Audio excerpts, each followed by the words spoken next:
നമ്മുടെ സംവാദത്തിനായി നിശ്ചയിക്കപ്പെട്ട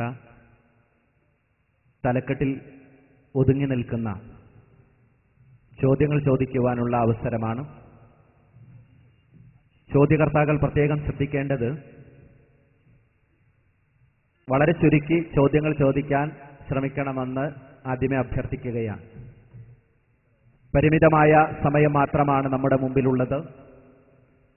കാര്യമാത്ര പ്രസക്തമായ ചോദ്യങ്ങളാണെങ്കിൽ ഒന്നിൽ കൂടുതൽ അവസരങ്ങൾ നൽകുന്നതാണ്. പ്രസക്തമല്ലാത്ത ചോദ്യങ്ങൾക്ക് അല്ലെങ്കിൽ വീണ്ടും ചോദിക്കുവാനുള്ള അവസരം നൽകുകയില്ല എന്ന് ആദ്യമേ ഉണർത്തുകയാണ്. ചോദ്യകർത്താക്കൾ അവരുടെ പേരും സ്ഥലവും വ്യക്തമാക്കേണ്ടതുണ്ട്. കൃത്യമായി ഒരു പോയിന്റ് നിശ്ചയിച്ചിട്ടുണ്ട് ചോദ്യം ചോദിക്കാനുള്ള. ചോദിച്ചു കഴിഞ്ഞ ആളുകൾ അവിടുന്ന് മാറിക്കൊടുക്കേണ്ടതും പുതിയ ആളുകൾക്ക് അവസരം നൽകേണ്ടതുമാണ്. ചോദ്യം ചോദിക്കുന്ന ആളുകൾ ഉത്തരം കൂടി കേൾക്കുവാനുള്ള സന്മനസ് കാണിക്കണമെന്ന് അഭ്യർത്ഥിക്കുകയാണ്. ഇതൊരു ക്വിസ് പ്രോഗ്രാം അല്ല. വിശദമായി കാര്യങ്ങൾ ചിലപ്പോൾ വിശദീകരിക്കേണ്ടി വരും. അതുകൊണ്ട് തന്നെ ചോദ്യകർത്താക്കൾ സഹിഷ്ണുതയോടുകൂടി ഉത്തരങ്ങൾ ശ്രദ്ധിക്കണമെന്ന് ഉണർത്തിക്കൊണ്ട് ഒന്നാമത്തെ ചോദ്യകർത്താവിനെ ചോദ്യം ചോദിക്കാനായി ക്ഷണിക്കുന്നു.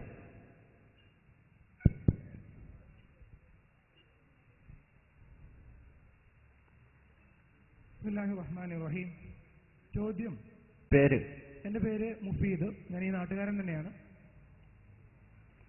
എൻ്റെ ചോദ്യം ഇതാണ്: ഒരു അനിസ്ലാമിക രാഷ്ട്രത്തിലെ ജനാധിപത്യം കുഫ്റാണ് എന്നാണ് ലോക സലഫി പണ്ഡിതന്മാരുടെ അഭിപ്രായം. ഈ അഭിപ്രായത്തോട് കേരളത്തിലെ മുജാഹിദ് പ്രസ്ഥാനം യോജിക്കുന്നുണ്ടോ ഇല്ലയോ? അഥവാ യോജിക്കുന്നില്ലെങ്കിൽ ലോകത്തിലെ വേറെ ഏതെങ്കിലും ഒരു സലഫി വിഭാഗത്തിന്റെ അല്ലെങ്കിൽ പണ്ഡിതരുടെ അഭിപ്രായ പിന്തുണ ഇതിനുണ്ടോ? ഇവിടെ ഇബ്നു ബാസും അതുപോലെ തന്നെ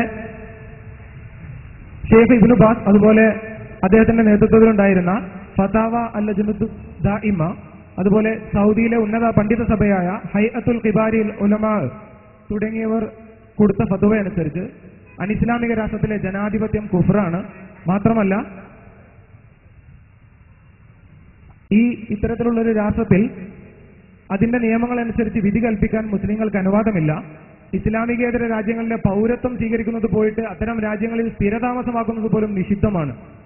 ഈ രീതിയിലാണ് ഷെയ്ഖ് ഇബ്നു ബാസ് അതുപോലെ തന്നെ സൗദിയിലെ പണ്ഡിത സഭയും ഫത്വ നൽകിയിരിക്കുന്നത്. ഇതേക്കുറിച്ച് എന്താണ് പറയാൻ?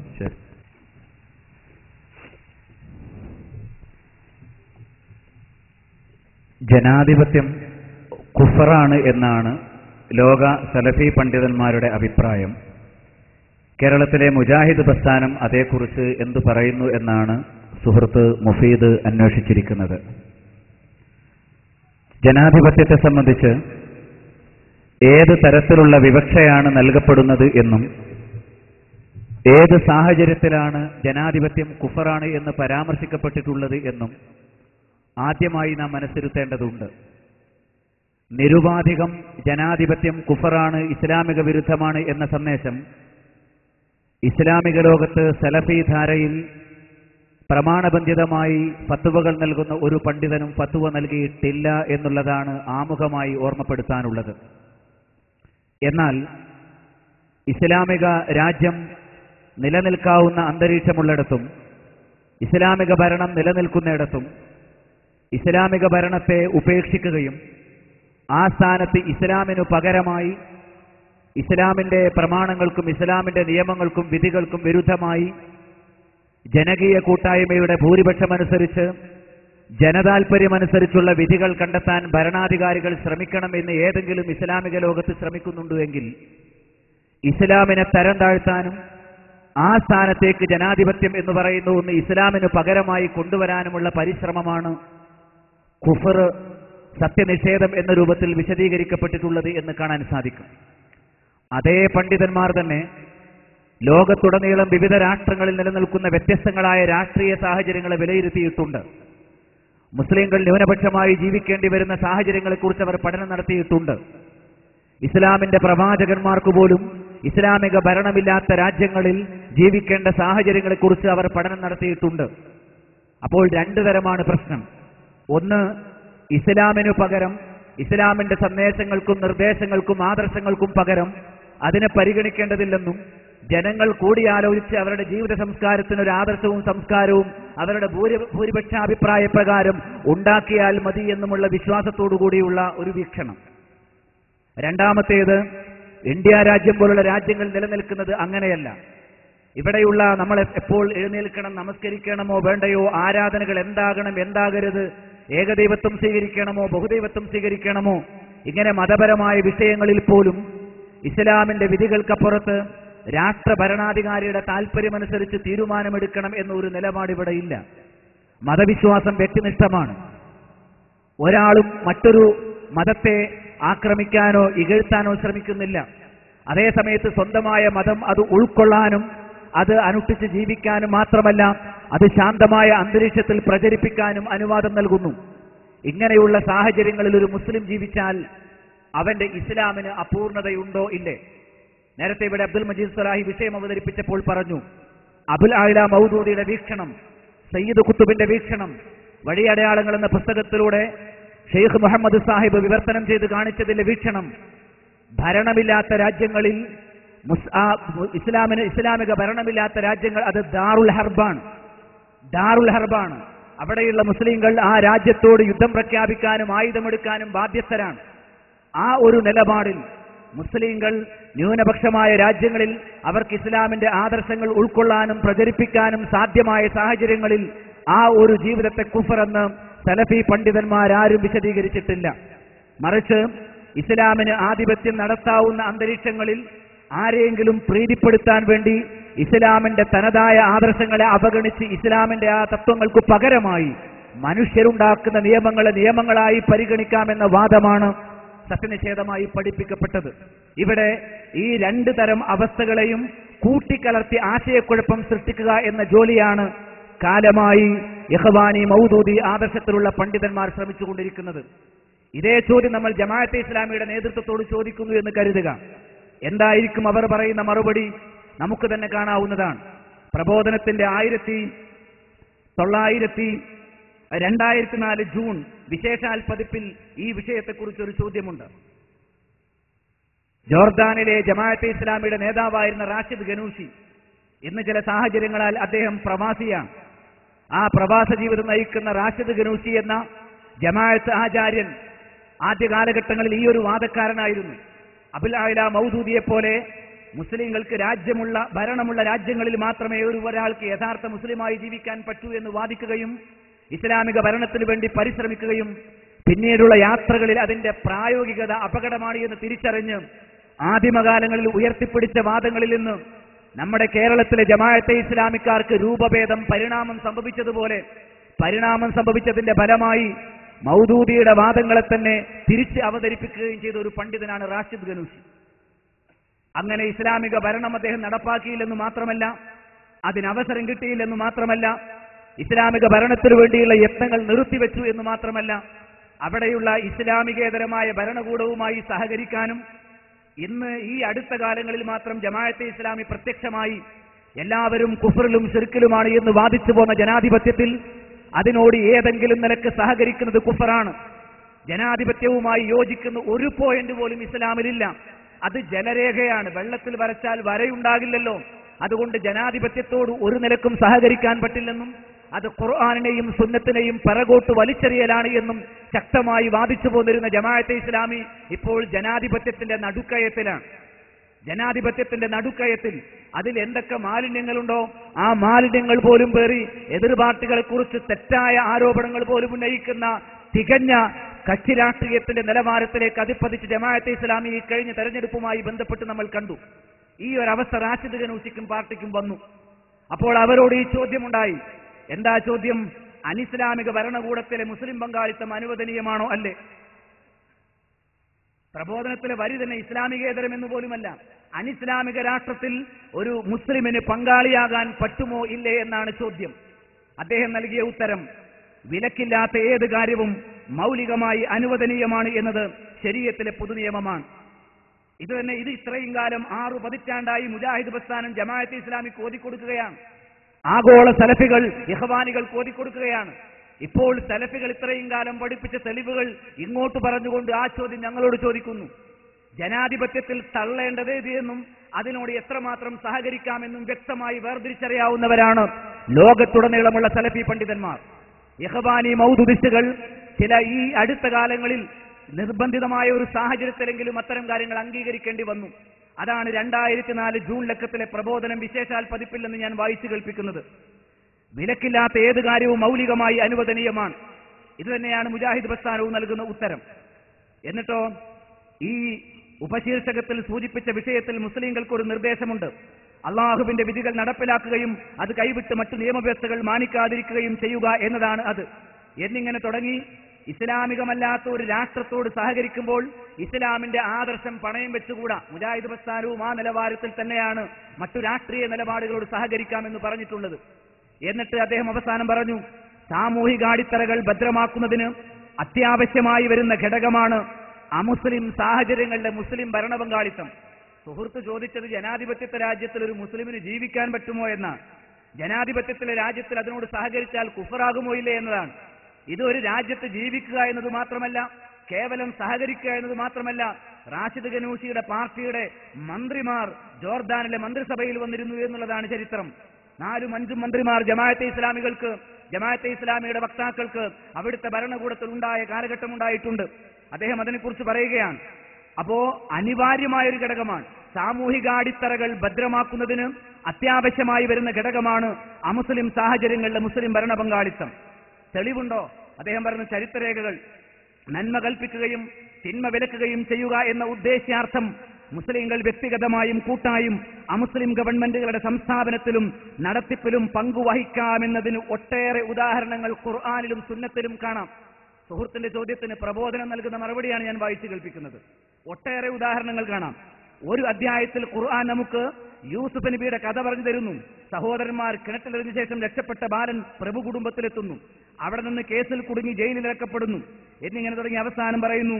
യൂസുഫ് നബിയുടെ കഥ വിസ്തരിച്ച് പറയുന്ന ഖുർആൻ അദ്ദേഹത്തിന്റെ സമീപനം അനുകരണീയമാണ് എന്ന് വ്യക്തമാക്കുകയാണ്. അദ്ദേഹത്തിന്റെ ഇതുപോലുള്ള അനുഭവങ്ങൾ ഒരു പക്ഷേ ഇനിയും ഉണ്ടായിക്കൂടുന്നില്ല. അപ്പോൾ ഇസ്ലാമിതര ഭരണകൂടങ്ങളുടെ സംസ്ഥാപനത്തിലും നടത്തിപ്പിലും മുസ്ലിങ്ങൾ രാഷ്ട്രീയ പങ്കാളിത്തം വഹിക്കേണ്ടി വരും. സമൂഹത്തെ സേവിക്കാനും സാമൂഹിക തിന്മകൾ ഇല്ലായ്മ ചെയ്യാനും അതാണ് മാർഗം. ഇത് 6 പതിറ്റാണ്ടായി മുജാഹിദ് പ്രസ്ഥാനവും സലഫികളും ജമാഅത്തെ ഇസ്ലാമിക്ക് അങ്ങോട്ട് പറഞ്ഞു കൊടുക്കുന്നതാണ്. 2000-ന് ശേഷമാണ് ഇക്കാര്യം ഒന്നിങ്ങനെ മെല്ലെ മെല്ലെ പറഞ്ഞ്, ആദ്യം റാഷിദ് ഗനൂഷിയുടെ പേരിൽ പറഞ്ഞ്, പിന്നെ അങ്ങനെ പറഞ്ഞ് ഇവിടുത്തെ രാഷ്ട്രീയത്തിൽ പങ്കെടുക്കണമല്ലോ, അതിനൊരു വാദമുണ്ടായി. എന്നാൽ ഏത് കാരണം കൊണ്ട് മുജാഹിദ് പ്രസ്ഥാനത്തിലെ നേതാക്കന്മാർ, അമരക്കാർ സ്വാതന്ത്ര്യ സമരത്തിൽ സജീവമായി പങ്കെടുത്ത കാലഘട്ടം മുതൽ ഇവിടെയുള്ള ജനായത്ത ഭരണ സംവിധാനവുമായി ആദർശമൂല്യം ഉയർത്തിപ്പിടിച്ചുകൊണ്ട് തന്നെ പങ്കെടുക്കുകയും വളരെ വകതിരിവിന്റെ അടിസ്ഥാനത്തിൽ സഹകരിക്കുകയും ചെയ്തു പോകുന്നതിനെ കുഫറും ശിർക്കുമാണ് എന്ന് വാദിച്ച് അവരിൽ അനിസ്ലാമികത ആരോപിച്ച് വളരെ ആക്ഷേപിച്ചിരുന്ന ജമാഅത്തെ ഇസ്ലാമിക്ക് ഇപ്പോഴെന്തു പറ്റി? ഈ ഒരു ഫത്വയുടെ രീതി നിങ്ങൾ നോക്കൂ, ഈ തെളിവുകൾ. ഇത് മുജാഹിദ് പ്രസ്ഥാനം ഇക്കാലം അത്രയും നൽകി. ഇനി Sheikh Ibn Baz, Sheikh Nasiruddin Albani, അതേപോലെ തന്നെ ഷെയ്ഖ് സാലിഹ് ഫൗസാൻ റഹിമഹുമുള്ള, ഇതേപോലുള്ള പ്രഗത്ഭരായ പണ്ഡിതന്മാർ, മരണപ്പെട്ടുപോയവരും ജീവിച്ചിരിക്കുന്നവരുമായ പ്രഗത്ഭരായ സലഫി പണ്ഡിതന്മാർ, അവരുടെ മുമ്പാകെ ഇന്ത്യ രാജ്യത്ത് നിലനിൽക്കുന്ന സെക്യുലറിസം, ജനായത്വം അത് മറ്റു പാശ്ചാത്യ സങ്കല്പങ്ങൾക്ക് വിധേയമല്ല എന്ന് അവർ തിരിച്ചറിയുകയും ബോധ്യപ്പെടുകയും ചെയ്യുമ്പോൾ നമുക്ക് ആദർശം മുറുകെ പിടിച്ച് ജീവിക്കാനും അത് പ്രചരിപ്പിക്കാനും സാഹചര്യം നൽകുന്നിടത്തോളം കാലം, ഇസ്ലാമിക വിരുദ്ധത സംഭവിക്കാതിരിക്കുന്നിടത്തോളം കാലം രാഷ്ട്രീയവുമായി സഹകരിക്കാൻ അനുകൂലമായി നൽകിയ ഫത്വകളും അനുബന്ധമായി കേൾപ്പിക്കാൻ സാധിക്കും എന്നാണ് സാന്ദർഭികമായി ഓർമ്മിപ്പിക്കാനുള്ളത്. ലോക സലഫി പണ്ഡിതന്മാർ ജനാധിപത്യത്തെ നിർവചിച്ചതിനെക്കുറിച്ച് വിശദമായി ശംസുദ്ദീൻ പാലത്ത് വിശദീകരിക്കുകയുണ്ടായി. ഏതൊരു സാഹചര്യത്തിലാണ് ജനാധിപത്യത്തിന്റെ ചില ഭാഗങ്ങളെ വർജിക്കേണ്ടതെന്നും ഇന്ത്യ പോലുള്ള രാജ്യത്ത് ഒരു മുസ്ലിം കൈക്കൊള്ളേണ്ട നിലപാടെന്തെന്നും പ്രമാണബദ്ധമായി അദ്ദേഹം സൂചിപ്പിക്കുകയുണ്ടായി. സുഹൃത്തിന് ഉപചോദ്യം ചോദിക്കണമെങ്കിൽ ചോദിക്കാം. ഈ ഫത്വ നൽകിയ ഉത്തരം അല്ലെങ്കിൽ ഫത്വയിൽ കൃത്യമായ ഫത്വ എന്റെ കയ്യിലുണ്ട്. അതിൽ ഒരു നാട്ടിൽ ഒരു അനിസ്ലാമിക ഗവൺമെന്റ് നിലനിൽക്കുന്ന ഒരു ജനാധിപത്യ രാഷ്ട്രത്തിൽ ദഅവത്തിനുള്ള അവസരമുണ്ടോ ഇല്ലയോ എന്ന് നോക്കിക്കൊണ്ടല്ല കുഫ്റാൻ എന്ന് പറഞ്ഞിട്ടുള്ളത്. ഇത് വളരെ വ്യക്തമാണ്. മനുഷ്യനിർമ്മിത നിയമങ്ങൾ അഭ്യസിക്കുന്നവന് അസത്യത്തിൽ നിന്ന് സത്യത്തെ വേർതിരിക്കാനുള്ള വൈജ്ഞാനികവും ചിന്താപരവുമായ ശേഷി ആ ഫത്വയുടെ അവസാനം ഈ ഒരു ഭാഗം മാത്രം വായിച്ചു തരാം.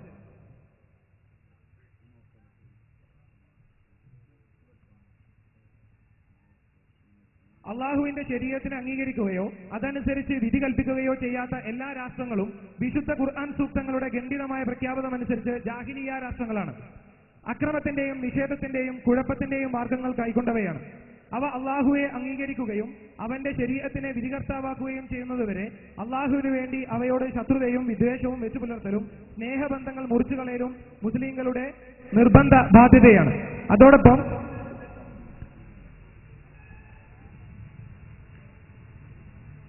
അള്ളാഹു അവതരിപ്പിച്ചതുകൊണ്ടല്ലാതെ വിധി കൽപ്പിക്കുന്ന ഒരു ഭരണകൂടത്തിന്റെ നടത്തിപ്പുകാരനാകാൻ എന്ന് പറഞ്ഞാൽ ഹുക്കൂമത്ത് ഇസ്ലാമിക ശരീഅത്തിനനുസരിച്ചല്ലാതെ പ്രവർത്തിക്കാനും ഉദ്ദേശിച്ചുകൊണ്ട് തെരഞ്ഞെടുപ്പിൽ സ്ഥാനാർത്ഥിയായി മത്സരിക്കാൻ മുസ്ലിമിന് അനുവാദമില്ല.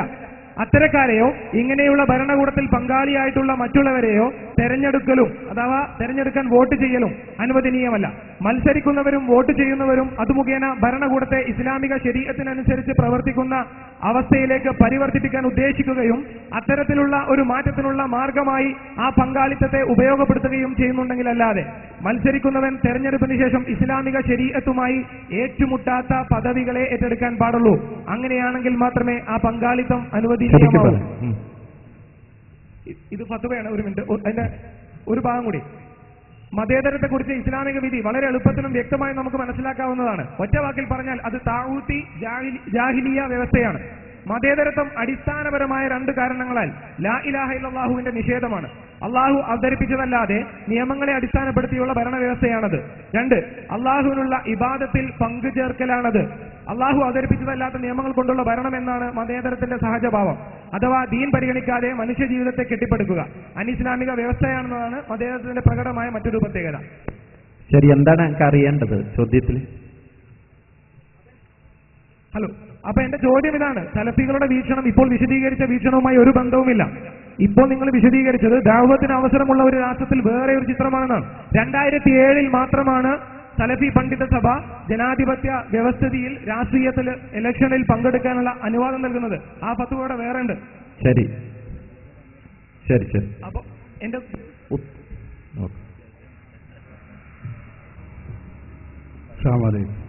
അൽഹംദുലില്ലാ വസ്സലാത്തു വസ്സലാമു അലാ റസൂലില്ലാ. സുഹൃത്ത് ചോദ്യവും ചോദ്യത്തിനുള്ള ഉത്തരവും വായിച്ചു കേൾപ്പിച്ചിട്ടുണ്ട്.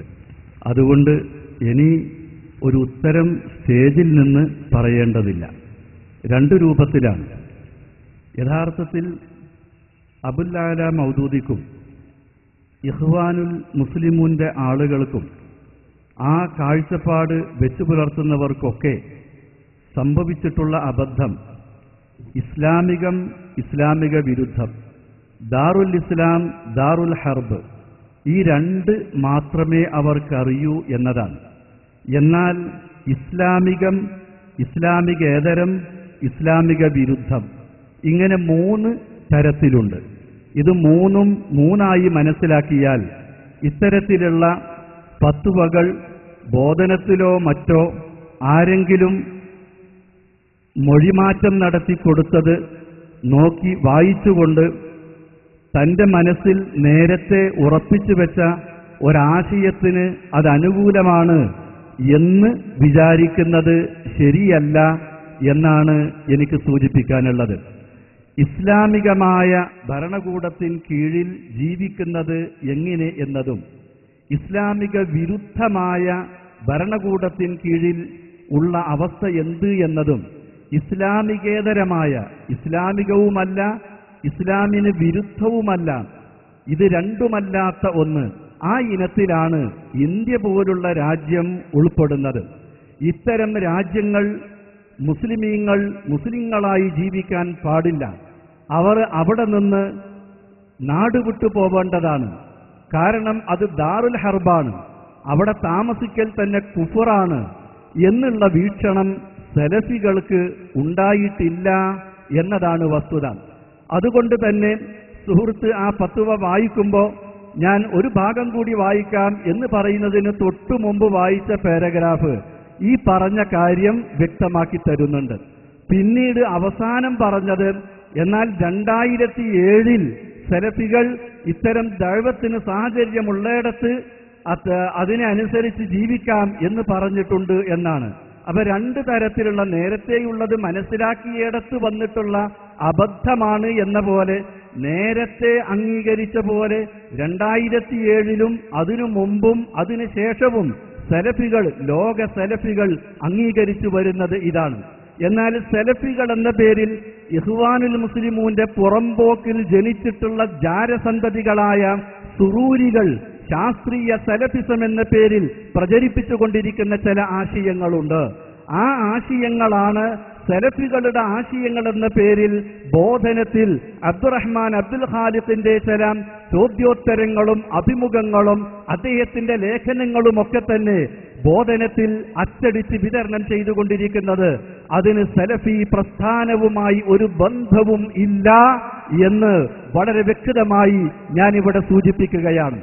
ഇത് വേർതിരിച്ച് മനസ്സിലാക്കുന്നിടത്ത് ഇസ്ലാമിക വിരുദ്ധം, ഇസ്ലാമികേതരം എന്ന് പറയുന്നിടത്ത് അബദ്ധം സംഭവിച്ചതുപോലെ അത് മൂന്നായി തരംതിരിക്കാൻ കഴിയാതെ വന്ന പോലെ സലഫികളിൽ നിന്ന് വേർതിരിഞ്ഞു പോയിട്ടുള്ള ഇഖ്വാനിസത്തിന്റെ പുറംപോക്കിൽ ജനിച്ച ജാരസന്തതികളായ സുറൂരിസം ഇഖ്വാനുൽ മുസ്ലിമൂന്റെ ആശയങ്ങള് ശാസ്ത്രീയ സലഫിസം എന്ന പേരിൽ പ്രചരിപ്പിക്കുന്നത് സലഫി പ്രസ്ഥാനവുമായി യാതൊരു ബന്ധവുമില്ല എന്ന് വ്യക്തമാക്കട്ടെ.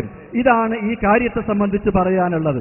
ഇനി ഷെയ്ഖ് ഇവിടെ വായിച്ച ഷെയ്ഖ് ഇബ്നു ബാസ് ആകട്ടെ, അതേപോലെ തന്നെ അല്ലാമ മുഹമ്മദ് നാസിറുദ്ദീനുൽ അൽബാനിയാകട്ടെ, അതേപോലെ മുഹമ്മദ് സാലിഹുൽ ഉസൈമീൻ ആകട്ടെ, ഇന്ന് ജീവിച്ചിരിപ്പുള്ള സാലിഹ് അൽ ഫൗസാൻ ആകട്ടെ, റബീഉ ഇബ്നു ഹാദി മദ്ഖലിയാവട്ടെ, ഇങ്ങനെ വിവിധ രാജ്യങ്ങളിൽ സൗദി അറേബ്യയിലും മറ്റുമുള്ള അറിയപ്പെടുന്ന സലഫി പണ്ഡിതന്മാർ വളരെ വ്യക്തമായി ഇസ്ലാമിക ഭരണകൂടങ്ങൾ ഇല്ലാത്ത പ്രദേശങ്ങൾ മുസ്ലിമീങ്ങൾ എന്തു ചെയ്യണം എന്ന് വളരെ വ്യക്തമായി ഫത്വകൾ നൽകുകയും അവിടങ്ങളിലുള്ള മുസ്ലിമീങ്ങളോട് അവർ ആശയപരമായ ബന്ധം പുലർത്തുന്നതും വളരെ കൃത്യമായി മനസ്സിലാക്കാവുന്നതാണ്. അവരുടെ ഫത്വകളും അവരുടെ ലേഖനങ്ങളും അവരുടെ പ്രഭാഷണങ്ങളും വളരെ ഈ കാര്യങ്ങൾക്ക് നിറഞ്ഞു നിൽക്കുന്ന തെളിവുകൾ തന്നെ നമുക്ക് കാണാൻ സാധിക്കും. ഇത്തരം പ്രദേശങ്ങളിൽ സയ്യിദ് അബുൽ അലയുടെ കാഴ്ചപ്പാട് പോലെ സ്വന്തം ഭരണമില്ലാത്ത ദീനിന്റെ സ്ഥിതി ഭൂമിയിൽ സ്ഥാപിക്കപ്പെടാത്ത സങ്കല്പ വീട് പോലെയാണ് എന്ന കാഴ്ചപ്പാട് അവർക്കില്ല.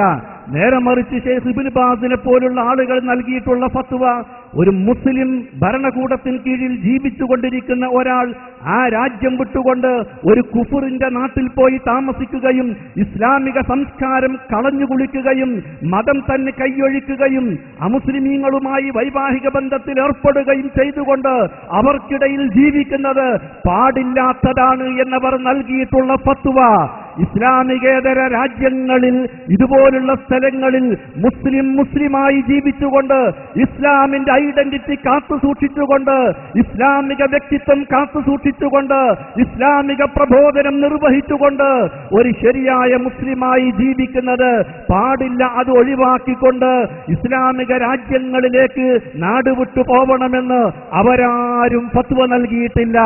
അത് വികലമായി മൊഴിമാറ്റം നടത്തുന്നവർക്ക് സംഭവിച്ചിട്ടുള്ള അബദ്ധം മാത്രമാണ് എന്നെനിക്ക് സൂചിപ്പിക്കേണ്ടി വന്നതിൽ സുഹൃത്തിന്റെ ചോദ്യം അതാണ് എന്നതുകൊണ്ട് ആ കാര്യം വിശദീകരിക്കേണ്ടി വന്നിരിക്കുകയാണ്.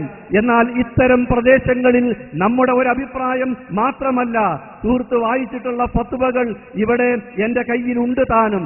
ആവശ്യമാണെങ്കിൽ ഞാനത് വായിക്കാം. നമ്മെ സംബന്ധിച്ചിടത്തോളം അവർ ഫത്വ നൽകിയിട്ടുണ്ടോ, വേറെ ഒരാൾ അംഗീകരിച്ചിട്ടുണ്ടോ എന്നുള്ളതല്ല.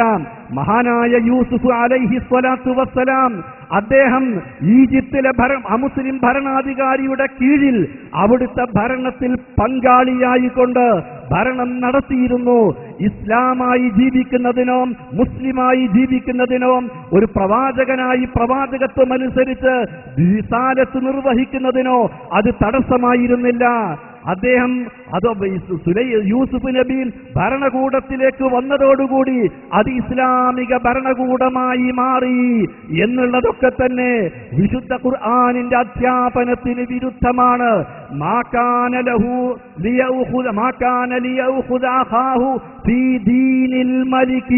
ആ രാജ്യം ഭരിച്ചുകൊണ്ടിരിക്കുന്ന രാജാവിന്റെ നിയമവ്യവസ്ഥയനുസരിച്ചുകൊണ്ട്, അവിടുത്തെ നിയമമനുസരിച്ചുകൊണ്ട് തന്റെ സഹോദരനെ പിടിച്ചു വെക്കുവാൻ യൂസുഫിന് നിയമം അനുവാദം നൽകുന്നില്ലായിരുന്നു.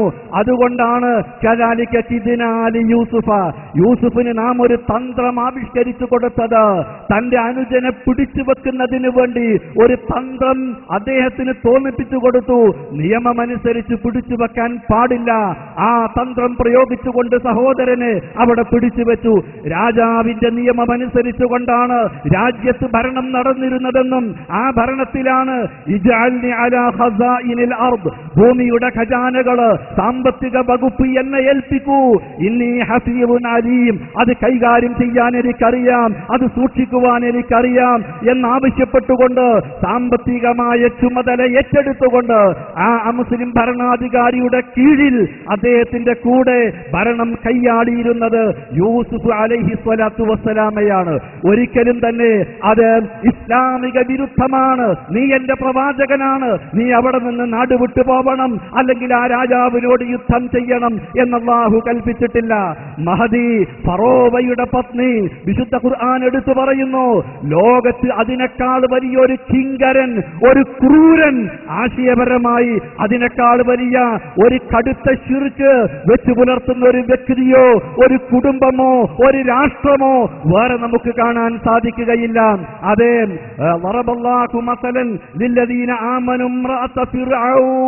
ഫറോവയുടെ പത്നിയെ വിശ്വാസികൾക്ക് അല്ലാഹു മാതൃകയായി ഉപമിച്ചിരിക്കുന്നു.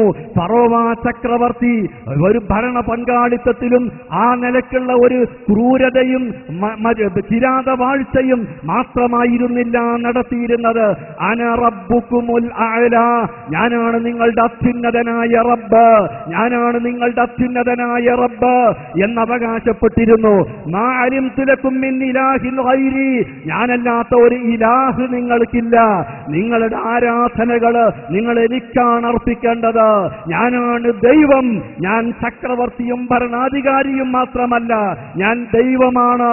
ആരാധനക്കർഹൻ ഞാനാണ്, ഞാനല്ലാത്തൊരു ഇലാഹ് നിങ്ങൾക്കില്ല എന്നവകാശപ്പെട്ടുകൊണ്ടിരുന്ന ദിവ്യത്വം വാദിക്കുകയും ചക്രവർത്തിയായി കിരാതവാഴ്ച നടത്തുകയും ചെയ്ത ഫറോവ ചക്രവർത്തിയുടെ ഭരണത്തിന് കീഴിൽ കൊട്ടാരത്തിൽ ജീവിത പങ്കാളിയായി ജീവിച്ച സഹധർമ്മിണിയാണ് നമുക്ക് വിശുദ്ധ ഖുർആനിലൂടെ വിശ്വാസികൾക്ക് മാതൃകയായി എടുത്തു തന്നിട്ടുള്ളത്. അതിനേക്കാൾ വലിയ ഒരു അമുസ്ലിം ഭരണകൂടം, അമുസ്ലിം കിരാതവാഴ്ച വേറെ എടുത്തു പറയാനുണ്ടോ? ആ മഹദി ഇസ്ലാമിക വ്യക്തിത്വം കാത്തു സൂക്ഷിച്ചു, മുസ്ലിമത്തായി ജീവിച്ചു, വിശ്വാസത്തിന്റെ പര്യായമായി, വിശ്വാസത്തിന്റെ പ്രതീകമായി, വിശ്വാസികൾക്ക് മാതൃകയായി അല്ലാഹു എടുത്തുദ്ധരിച്ചു.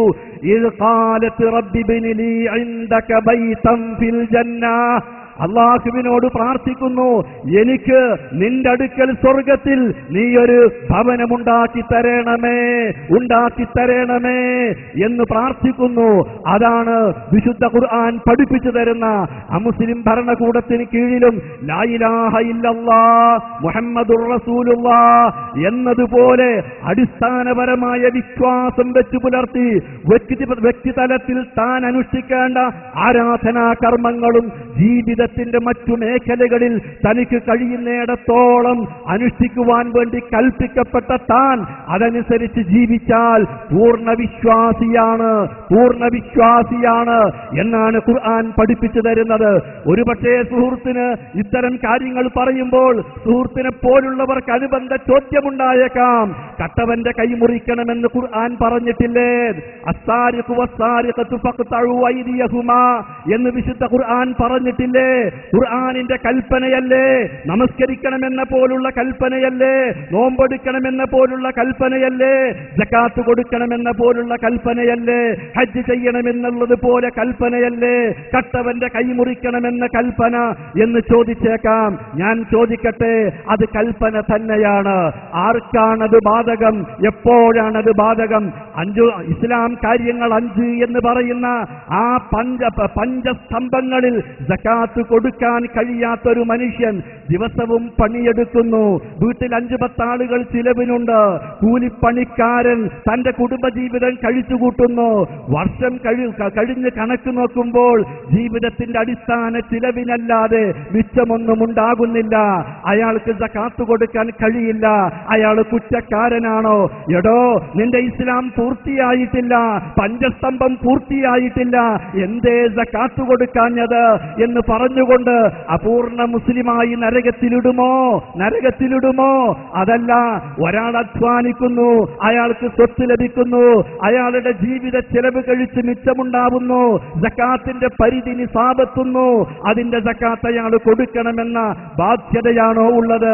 അതുമാത്രമേ അയാൾക്ക് ബാധ്യതയുള്ളൂ. പകലൊരാൾ പണിക്ക് പോകുന്നു, എന്തിനാ? കുട്ടികളെ തീറ്റിപ്പോറ്റാൻ വേണ്ടി. രാത്രിയും അധ്വാനിക്കുന്നു, എന്തിനാ? പകലത്തെ കൂലി കൊണ്ട് കുട്ടികൾക്ക് ചെലവിന് കൊടുക്കാനേ പറ്റൂ. പക്ഷേ എനിക്ക് സകാത്ത് കൊടുക്കാതിരുന്നാൽ ഞാനിങ്ങനെ മുസ്ലിമാകും, അതിനുവേണ്ടി അന്തിക്ക് കൂലിപ്പണിക്ക് പോവുകയാ എന്ന് പറഞ്ഞ് രാത്രിയും പകലും സകാത്ത് കൊടുക്കാൻ വേണ്ടി പണമുണ്ടാക്കാൻ അള്ളാഹു കൽപ്പിച്ചിട്ടില്ല. അധ്വാനിക്കുക, സമ്പാദിക്കുക, ഹലാലായ സമ്പാദ്യം. നിങ്ങളുടെ അടിസ്ഥാന ചിലവ് കഴിച്ച് മിച്ചമുണ്ടോ? അത് നിസാബത്തി കഴിഞ്ഞാൽ അതിന്റെ സകാത്ത് കൊടുക്കുക. അതുപോലെ നിങ്ങൾ ലാ ഇലാഹ ഇല്ലല്ലാഹയിൽ തുടങ്ങൂ, ദഅവത്ത് നടത്തൂ, ജനങ്ങളത് സ്വീകരിക്കട്ടെ. നിങ്ങളൊരു സമൂഹമായാൽ, ആ സമൂഹം ഒരു രാഷ്ട്രമായാൽ അവിടെയാണ് നിങ്ങൾ ഇത് നടപ്പാക്കേണ്ടത്. അതല്ലാതെ ഞാൻ എന്റെ കുടുംബത്തില്, എന്റെ മഹല്ലല് എന്ന് പറഞ്ഞ് നടപ്പാക്കേണ്ടതല്ല. ശിക്ഷാ നിയമങ്ങളും യുദ്ധത്തിന്റെ വിധികളുമൊക്കെ അത് ഭരണമുണ്ടായി കഴിഞ്ഞാൽ ചെയ്യേണ്ടതാണ്.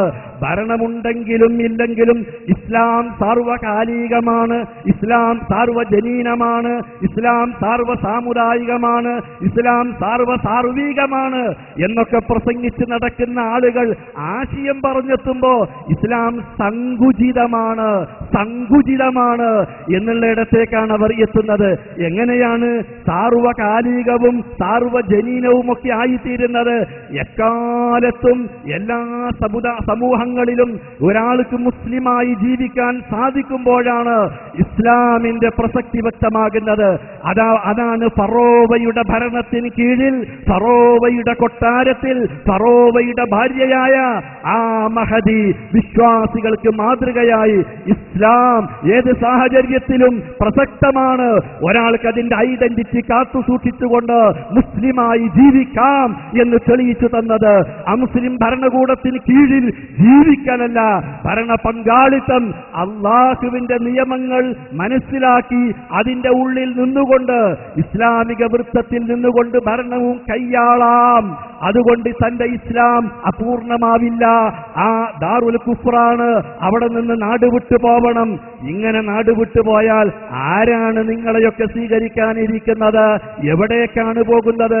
അബുല്ലയുടെ കാഴ്ചപ്പാടനുസരിച്ച് ഇസ്ലാമിക ഭരണകൂടമെന്ന് പറയാവുന്ന 1 ഇഞ്ച് സ്ഥലം ഇന്ന് ലോകത്തില്ല എന്ന് അദ്ദേഹത്തിന്റെ സാഹിത്യങ്ങൾ തന്നെ വ്യക്തമാക്കി തന്നിട്ടുമുണ്ട്. എങ്കിൽ പിന്നെ എവിടേക്ക് പോകും? 1 ഇഞ്ച് സ്ഥലം ലോകത്തില്ലെങ്കിൽ എവിടേക്ക് പോകും?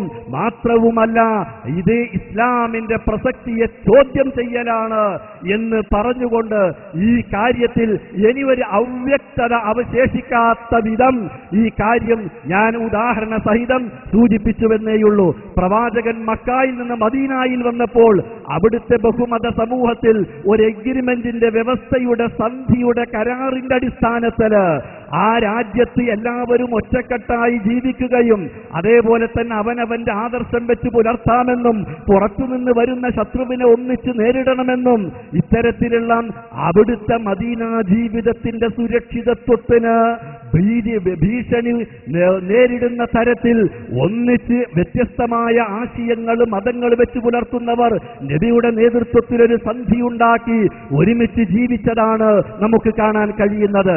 ലോകാവസാനം വരെ ജീവിക്കുന്ന മുസ്ലിമീങ്ങൾ ഭരണമുള്ളവരുണ്ടാവും, ഉള്ള കാലമുണ്ടാവും, ഭൂരിപക്ഷമുള്ളവരോ ഉള്ള കാലമുണ്ടാകും, ന്യൂനപക്ഷങ്ങളായി കഴിഞ്ഞുകൂടുന്നവരുണ്ടാകും. അത്തരം രാജ്യങ്ങളും സ്ഥിതിവിശേഷങ്ങളും ഉണ്ടാകും. അപ്പോഴൊക്കെ മുസ്ലിമിന് മുസ്ലിമായി ജീവിക്കണം. ഇതാണ് ഖുർആനും തിരുസുന്നത്തും പഠിപ്പിക്കുന്നത്. ഇതാണ് സലഫികളുടെ കാഴ്ചപ്പാട്. ഇതാണ് ലോക മുസ്ലിം ചരിത്രം നമുക്ക് വ്യക്തമാക്കി തരുന്നത്. അതിന് ഭിന്നമായി സലഫികൾക്ക് അഭിപ്രായമില്ല.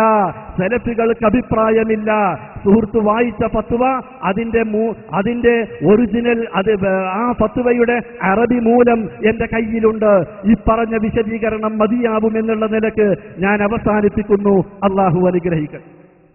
ഇസ്ലാമിക രാജ്യത്ത്, ഇസ്ലാമിക വിരുദ്ധമായ രാജ്യത്ത്, ഇസ്ലാമികമോ ഇസ്ലാമിക വിരുദ്ധമോ അല്ലാത്ത രാജ്യത്ത് ഒരു മുസ്ലിം സ്വീകരിക്കേണ്ട നിലപാടുകളെ സംബന്ധിച്ച് സോദാഹരണം അബ്ദുറഹ്മാൻ സലഫി വിശദീകരിച്ചു കഴിഞ്ഞു. ഇന്ത്യ പോലുള്ള ഒരു രാജ്യത്ത് ഒരു മുസ്ലിം സ്വീകരിക്കുന്ന ജനാധിപത്യ പ്രക്രിയയല്ല ഈ ലോക സലഫി പണ്ഡിതന്മാരുടെ ഫത്വ എന്നുള്ളത് അദ്ദേഹം വളരെ കൃത്യമായി വിശദീകരിച്ചു കഴിഞ്ഞു. ഇനിയും നമ്മുടെ സുഹൃത്തിന് സംശയം ബാക്കിയുണ്ടെങ്കിൽ ചോദിക്കാനുള്ള അവസരം നൽകുന്നു. ഈ പറഞ്ഞ ഒന്ന് രണ്ട് സംഗതികൾ. ഒന്ന്, 2004 പ്രബോധനം വാർഷിക പതിപ്പ്, അങ്ങനെ സാധനം ഇറങ്ങിയിട്ടില്ല. ഇറങ്ങാത്ത സ്ഥാനത്ത് നിന്ന് എന്തോന്ന് കിട്ടിയിട്ടുണ്ട്. രണ്ടാമത്തെ സംഗതി, റാഷുൽ ഗനൂശി തുനീഷ്യയിലെ അന്നഹദയുടെ നേതാവാണ്, ജോർദാനിലെ അല്ല. ഇത് രണ്ട് സംഗതി. മൂന്നാമത്തത്, യൂസുഫ് അലൈഹി ഇസ്ലാമിനെ സംബന്ധിച്ച് ഭരണത്തിൽ അനിസ്ലാമിക ഭരണത്തിന് കീഴിൽ പങ്കുപറ്റിയതായിട്ട് പറഞ്ഞു. അൽ മുർഷിദിൽ ഒരിക്കൽ വായിക്കാൻ സാധിച്ചിട്ടുണ്ട്, യാതൊരു പ്രവാചകനും നുബൂവത്തിന് ശേഷം, പ്രവാചകത്വ ലബ്ധിക്ക് ശേഷം ഒരു അനിസ്ലാമിക രാജാവിന്റെ കീഴിലും ഒരു അനിസ്ലാമിക ഭരണാധികാരിയുടെ കീഴിലും നിന്ന് പ്രവർത്തിച്ചിട്ടില്ല, അധികാരം പറ്റി പ്രവർത്തിച്ചിട്ടില്ല എന്ന് അൽ മുർഷിദിൽ വന്നിട്ടുണ്ട്. ഈ പ്രസ്താവനയും ഇപ്പൊ നിങ്ങൾ പറഞ്ഞ പ്രസ്താവനയും തമ്മിൽ നേരെ വിരുദ്ധങ്ങളായിട്ടാണ് നിലനിൽക്കുന്നത്. അതുപോലെ നിങ്ങളിപ്പോ ഈ സംഗതികളൊക്കെ മൗദൂദിയുടെ വിഷയങ്ങളിലേക്ക് കൊണ്ടുവന്നു. ഇത് മൗദൂദി പറഞ്ഞതല്ല, ഇത് സലഫി പണ്ഡിത സഭ, സൗദിയിലെ സലഫി പണ്ഡിത സഭ പറഞ്ഞതാ. ഇതിന്റെ മറുപടി പറയേണ്ട ബാധ്യത മൗദൂദിക്കല്ല. അതുപോലെ ആസിയ ബീവിയുടെ സംഭവം പറഞ്ഞു. ആസിയ ബീവി കൊട്ടാരത്തിൽ നിന്നുകൊണ്ട് ഇസ്ലാമിന്റെ ശത്രുക്കളെ വെല്ലുവിളിച്ചത് കൊണ്ടാണ് ആസിയ ബീവിക്ക് മഹത്വം ഉണ്ടായത്. അതല്ലാതെ അധികാരം പറ്റിയത് കൊണ്ടോ അല്ലെങ്കിൽ ആ ഒരു അനിസ്ലാമിക സംവിധാനം കൊണ്ടോ അല്ല. നിങ്ങളെ ചോദ്യം, എന്റെ ചോദ്യം ഇതാണ്. ഈ പറഞ്ഞ യൂസുഫ് അലൈഹി സ്വലാമിന്റെ ഈ രണ്ട് പരാമർശങ്ങൾ, അൽ മുർഷിദിൽ വന്ന ഈ പരാമർശവും ഇപ്പോൾ നിങ്ങൾ നടത്തിയ ഈ പരാമർശവും തമ്മിലുള്ള വൈരുദ്ധ്യം എങ്ങനെ ന്യായീകരിക്കാൻ സാധിക്കും? വിഷയാവതരണം ശ്രദ്ധിച്ചിരുന്നെങ്കിൽ സുഹൃത്തിന് മനസ്സിലാക്കാമായിരുന്നു, ടുണീഷ്യയിലെ അന്നഹ്ള പ്രസ്ഥാനത്തിന് ബീജാഭാവം നൽകിയത് റാഷിദുൽ ഗനൂഷിയാണ് എന്ന് ഞാൻ എന്റെ പ്രസംഗത്തിൽ വിശദീകരിച്ചിരുന്നു. ശംസുദ്ദീൻ ബാലത്ത് പിന്നീട് അദ്ദേഹം നാട് കടത്തപ്പെട്ടതിന് ശേഷമുള്ള പ്രവർത്തനങ്ങളെയാണ് സൂചിപ്പിച്ചത് എന്ന് സാന്ദർഭികമായി ഉണർത്തുകയാണ്. അസ്സലാമു അലൈക്കും വറഹ്മത്തുള്ളാഹി വബറകാതുഹു. ഇവിടെ ജമാഅത്തെ ഇസ്ലാമി പറയാത്തതോ ജമാഅത്തെ ഇസ്ലാമി രേഖപ്പെടുത്താത്തതോ ജമാഅത്തെ ഇസ്ലാമി ഉദ്ധരിക്കാത്തതോ ആയ ഒന്നും തന്നെ ഇവിടെ എടുത്തുദ്ധരിച്ചിട്ടില്ല. ഇവിടെ ഉദ്ധരിക്കപ്പെട്ട പ്രബോധനം അങ്ങനെ ഒന്ന് ഇറങ്ങിയിട്ടില്ല എന്നാണ് ഇപ്രാവശ്യം എന്റെ ചോദ്യകർത്താവ് ഉന്നയിച്ച ഒരു ചോദ്യം. ആ സുഹൃത്ത് ആ പ്രബോധനത്തിന്റെ കോപ്പി കയ്യിൽ തന്ന് അത് വായിച്ചു നോക്കിയാൽ തന്റെ ചോദ്യം പിൻവലിക്കാൻ തയ്യാറുണ്ടോ?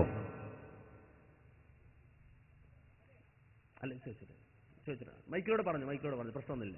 അതെ, ചോദിച്ച ചോദ്യം അതല്ല, ഞാനത് ഒരു തിരുത്തായിട്ടാണ് പറഞ്ഞത്. ചോദ്യം എന്റെ ഇതാണ്, യൂസുഫ് അലൈഹി സ്വലാമിന്റെ ഈ രണ്ട് പ്രസ്താവനകൾ തമ്മിൽ നിങ്ങളിപ്പോ സ്റ്റേജിൽ വെച്ച് പറഞ്ഞത് യൂസുഫ് അലൈഹി സ്വലാം അനിസ്ലാമിക ഭരണകൂടത്തിന്റെ കീഴിൽ ഒരു ഭരണാധികാരിയുടെ കീഴിൽ പ്രവർത്തിച്ചു എന്നാണ്. അൽ മുർഷിദിൽ പറയുന്നത് ഭൂമിയിലെ ഒരു പ്രവാചകനും നുബൂവത്തിന് ശേഷം ഒരു അനിസ്ലാമിക ഭരണാധികാരിയുടെ കീഴിൽ പ്രവർത്തിച്ചിട്ടില്ല എന്നാണ്. അതിന്റെ ഉത്തരം കിട്ടേണ്ടത്. അങ്ങനെ ഒരു പ്രബോധനം ഇറങ്ങിയില്ല എന്നാണ് പുറകിൽ നിന്ന് കിട്ടിയ കുറിപ്പിനനുസരിച്ചുകൊണ്ട് അദ്ദേഹം തന്റെ ചോദ്യത്തിന്റെ ഇടയിൽ തിരികെ കയറ്റിയത്. എന്നാൽ എന്റെ സുഹൃത്ത് ഒന്നുകൂടി ശ്രദ്ധിച്ചുകൊള്ളൂ, വികാരാതീതനാകണ്ട, വികാരം വേണ്ട. ഇത് കാരക്കുന്നാണ്, ചാപ്പുംകുന്നാണ്. ഇവിടെ നമുക്കെല്ലാവർക്കും അറിയുന്ന ആളുകളും പരിചയമുള്ളവരുമാണ്. അതുകൊണ്ട് വികാരത്തിനടിമപ്പെടാതെ വിവേകത്തോടെ കാര്യങ്ങൾ നോക്കുക, മനസ്സിലാക്കുക, വിലയിരുത്തുക. ഇവിടെ ഉദ്ധരിക്കപ്പെട്ട പ്രബോധനം അത് മുജാഹിദുകൾ ഒരു വാദമെഴുതിക്കൊണ്ട് വന്ന് അത് പ്രബോധനത്തിന്റെ പേര്. ഒന്നുകൂടി കൃത്യമായി കേട്ടോളൂ. 2004 ജൂൺ പ്രബോധനം വിശേഷാൽ പതിപ്പ്. 2004 ജൂൺ പ്രബോധനം വിശേഷാൽ പതിപ്പ്. ആ വിശേഷാൽ പതിപ്പിന്റെ കോപ്പി ഞങ്ങളുടെ കയ്യിലുണ്ട്. ആ കോപ്പി നോക്കിയാണ് വായിക്കുന്നത്. ആ കോപ്പിയിൽ വളരെ വ്യക്തമായി ആയത്തുല്ലാ ഖുമൈനി ഇസ്ലാമിന്റെ വിപ്ലവ സാക്ഷ്യം എന്ന് പറയുന്ന ലേഖനം, ആ ലേഖനം പോലെ വ്യത്യസ്തങ്ങളായ ലേഖനം, ആ ലേഖനങ്ങൾ ഉദ്ധരിക്കപ്പെട്ടിട്ടുണ്ട്.